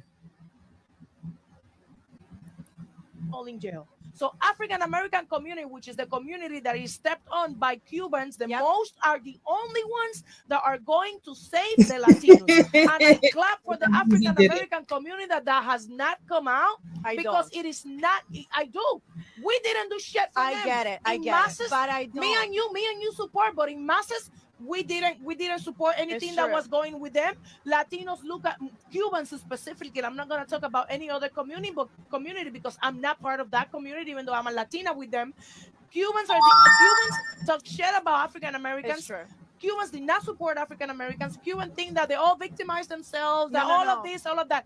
African Americans are the only ones that are going to save your asses, Latinos. So you better start kissing. If you're gonna kiss some ass in this country, you better kiss some black ass. Yo, I can't. Yo, listen, man. Y'all better start kissing some black ass. Like she said, what's her name? Came across this video today. I forgot her fucking name. I think it's up there. Angelina Castro. Angelina Castro said, all the Latinos, right, that are immigrants need to sit. All the Latinos that are immigrants need to sit here, right, and kiss all black ass. All right. So y'all better stop. Y'all better stop playing around and making these videos, from the Mexicans to the Cubans and whoever else is making these fucking videos, right? Talking about how y'all hate the black people or the black community and shit like that. Because remember, the only ones that can help y'all out is African Americans, all right? So get ready to pucker up and kiss some black ass. I can't believe I said that. But hey, listen, I'm only repeating what she said. All right. You know what? What time is it? I need to go to bed. I'm gonna end it with this video, yo. I cannot, yo. Easy says what? They don't give us A1 credit, unlike the immigrants that come over here. I can't with Easy, yo. I can't. All right. We just hit the what is it? We 14 minutes past the 3-hour mark, y'all. All right, guys, I'm gonna end this live right here, man. I appreciate everybody for y'all support, man. There's many ways that y'all can support a shorty, man. You got the Cash App and the PayPal in the description box down below. We do got the super chats and stuff like that. Y'all can also visit a shorty's TikTok virtual shop, and purchase merchandise from a shorty, right? We got the hoodies, we got the joggers, right, with our logos and stuff like that, right? That is the best way to support our channel and everything that we is doing, man. We do got our poetry book on Amazon, so for those of y'all that like poetry, the link is in the chat. It is also in the description box down below, right? Y'all can hit the link and go check out our poetry on Amazon. The way a shorty sees the world, man. But with that being said, man, till next time, this y'all shorty Rachel. I hope all of y'all have a blessed and humble morning. It's 3 a.m. here in Philly. Welcome to Philly, baby. Religiously, understand the 7 principles of hell. You understand the 7 demons within you. You understand that whole concept. It's a whole metaphysical concept. We ain't go over that, but anyway, so from a spiritual standpoint, Avoiding adult. Hold on. Let me pause this real quick, man. I'm back real quick. Hold on 1 second. I agree with Easy Did It, yo. Easy Did It says, before we go all the way out, man. Where the hell is the comments? Right here. And you're not offending me, Easy, because you're speaking some facts, man. Easy says, no offense, but Hispanics don't care too much about black folks, just like the Asians. And you're not lying. That's why I said what I said earlier, right? A lot of Puerto Ricans, a lot of Dominicans, a lot of Colombians, a lot of Cubans, a lot of Hondurans and shit like that, right? They could take the black dick, right? But they can't sit here and defend the black dick. But you got me chopped. I'm not gonna sit here and take some black E. You see where I'm coming from, and not defend that black E. Because that black king right there treats me like a fucking queen. All right, and he loves this mixed money and all. All right, so it's like I get it. That's why when it comes to situations like this, man, I'll be like, that's why I just review, I react, we have some fun, yo. But on some real shit, man, on a daily, this is how I be. Yar. Man, I got a story to tell. This is a good one. I was just minding my business, jellyfishing. There was this bully, right? Didn't even seem like the bully type. Walked right up to me and told me, you look like a cookie bite. I said you could be right, but me, I'm not the looky type. So I walked away and then he hit me with a cooking knife. He said, did I tell you you could walk away, sponge? I responded no, and then he hit me with an 8 punch all up in my face. And then I lost my patience. So I spun around and whipped out 2 of my ray guns. He said, oh no, and then he tried to run away. But I said, oh no, little homie, you messed up my day. So I got up to him and I punched him in the face. He said, then he hit me with some mace. It left a taste, but I absorbed it without a trace. Then I looked at him and said, I'm about to put you in your place. So you better say your grace. Then I chopped him in the waist. These arms may be weak, but they gon' leave you in a brace. Don't mess with me while I'm jellyfishing. While I'm jellyfishing. While I'm jellyfishing. Mess around and catch a sting while I'm jellyfishing. While I'm jellyfishing, while I'm jellyfishing. Next day, got my net, got my jams, got my basket. Jellyfishing on them with my best friend Patrick. Khakis on my fabric, I make them disappear. But this is not a hat trick, this is not magic. This is psychiatric, move so elastic. Fantastic, gymnastic, cleaning out plastic. The way I switched this net, man, I almost got... So I agree with Easy, man. This is what I'll be telling the people that come online talking about, oh, where the black people at? Where the people from the black community? They need to join our fight. I don't agree. This is not our fight. Because where the fuck is y'all at when the black community needs y'all? Got drafted. I am in my zone and this zone has been crafted. Don't mess with me while I'm jellyfishing. While I'm jellyfishing. While I'm jellyfishing. Mess around and catch a sting. While I'm jellyfishing, while I'm jellyfishing, while I'm jellyfishing. Don't mess with me while I'm jellyfishing, while I'm jellyfishing, while I'm jellyfishing. Mess around and catch a sting while I'm jellyfishing, while I'm jellyfishing, while I'm jellyfishing. It's over with. I tried to tell people that jellyfishing is my zen. So basically, just like SpongeBob, I mind my business, right, and let them figure out how they gonna get themselves out of the mess they got themselves in. Religiously, understand the 7 princes of hell. You understand the 7 demons within you. You understand that whole concept. It's a whole metaphysical concept. We ain't go over that, but anyway, so